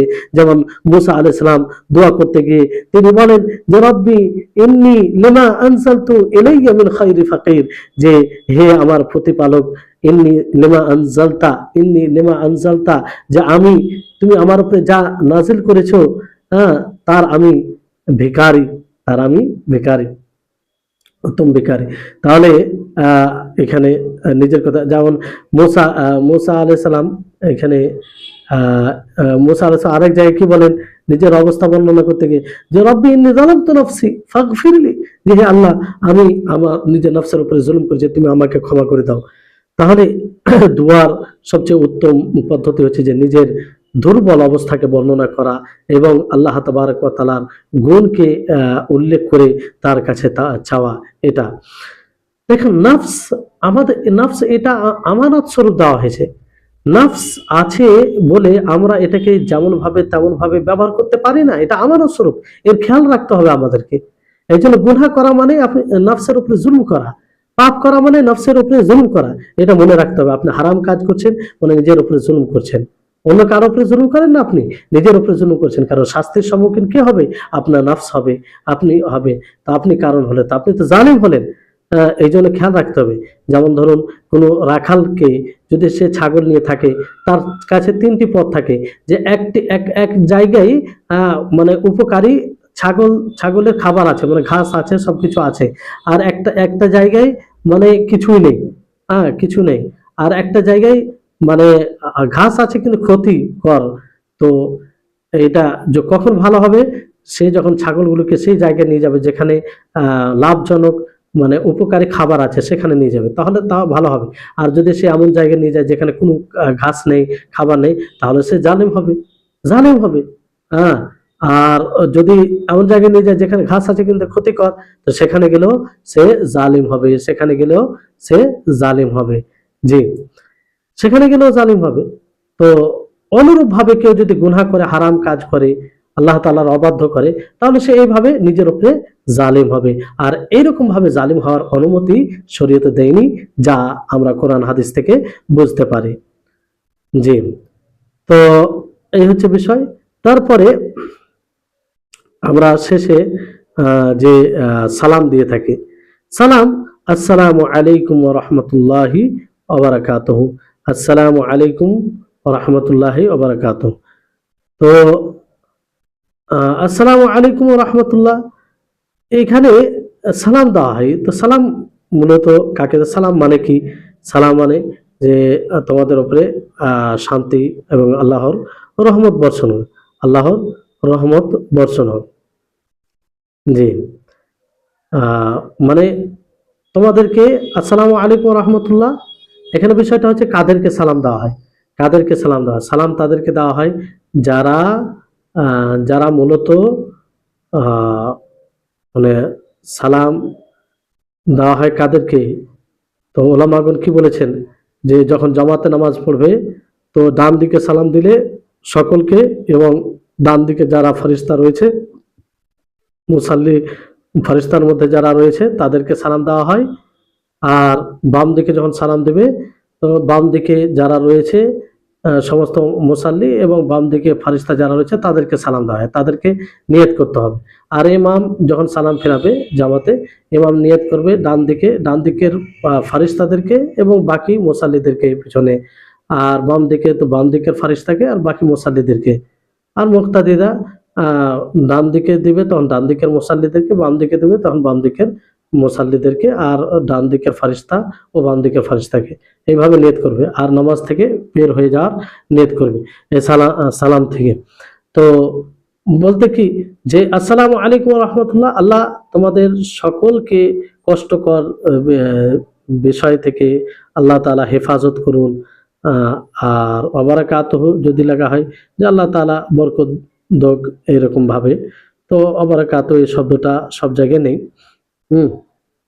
আসসালামু আলাইকুম ওয়া রাহমাতুল্লাহ এর উপরেই যথেষ্ট করা বেশি উত্তম, বেশি উত্তম। তো এই হচ্ছে তাকবীরে তাহরিমা থেকে সালাম পর্যন্ত সংক্ষিপ্ত আলোচনা। এর যদি ব্যাখ্যা বিস্তারিতভাবে করা যায় তারও সময়ের প্রয়োজন পড়বে। এই জন্য যদি আপনাদের মধ্যে আপনারা আগ্রহ প্রকাশ করেন তাহলে ইনশাআল্লাহ তাকবীরে তাহরিমা থেকে নিয়ে সালাম ফেরা পর্যন্ত আরো সবিস্তারে একটি কোর্স করা যেতে পারে, যেটি 10টি ক্লাসের অন্তর্ভুক্ত হবে। 10টি ক্লাসে করা যায় 50-55 মিনিটের। তো যদি আগ্রহ থাকে তো জানাবেন, ইনশাআল্লাহ এই কোর্সটি করা হবে। আর যেটা অনেকটাই গুরুত্বপূর্ণ। যদি আপনাদের ওই রকম ইচ্ছা জাগে তো অবশ্যই জানাবেন, তো ইনশাআল্লাহ এটা করা হবে। আল্লাহ তাআলার কাছে দোয়া করি যেন আল্লাহ তাআলা আমাদের সকলের নামাজকে কবুল করেন, আমাদের সকলকে নামাজে খুশু নিয়ে আসার তৌফিক দান করেন।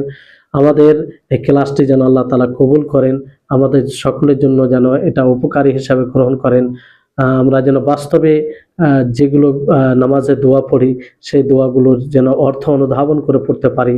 প্রকৃত নামাজের যে স্বাদ একজন মুসাল্লি পায়, প্রকৃত মুসাল্লি সেরকম যেন আমরা স্বাদ পাই। আর নামাজে যেন আমাদের চক্ষু শীতল হয়। নামাজটা আমাদের জন্য চক্ষু শীতল তখনই হবে যখন আমরা এইভাবে তার অর্থ অনুধাবন করে পড়ব, তখনই আমাদের জন্য, আমাদের সকলের জন্য এই নামাজ চক্ষু শীতল হবে। আল্লাহ তাবারক ওয়া তাআলা আমাদের সার্বিকভাবে সকলকে তৌফিক দান করুন। ওয়া আখির দাওয়ানা আনিল হামদুলিল্লাহি রাব্বিল আলামিন। আসসালামু আলাইকুম ওয়া রাহমাতুল্লাহি ওয়া বারাকাতুহু।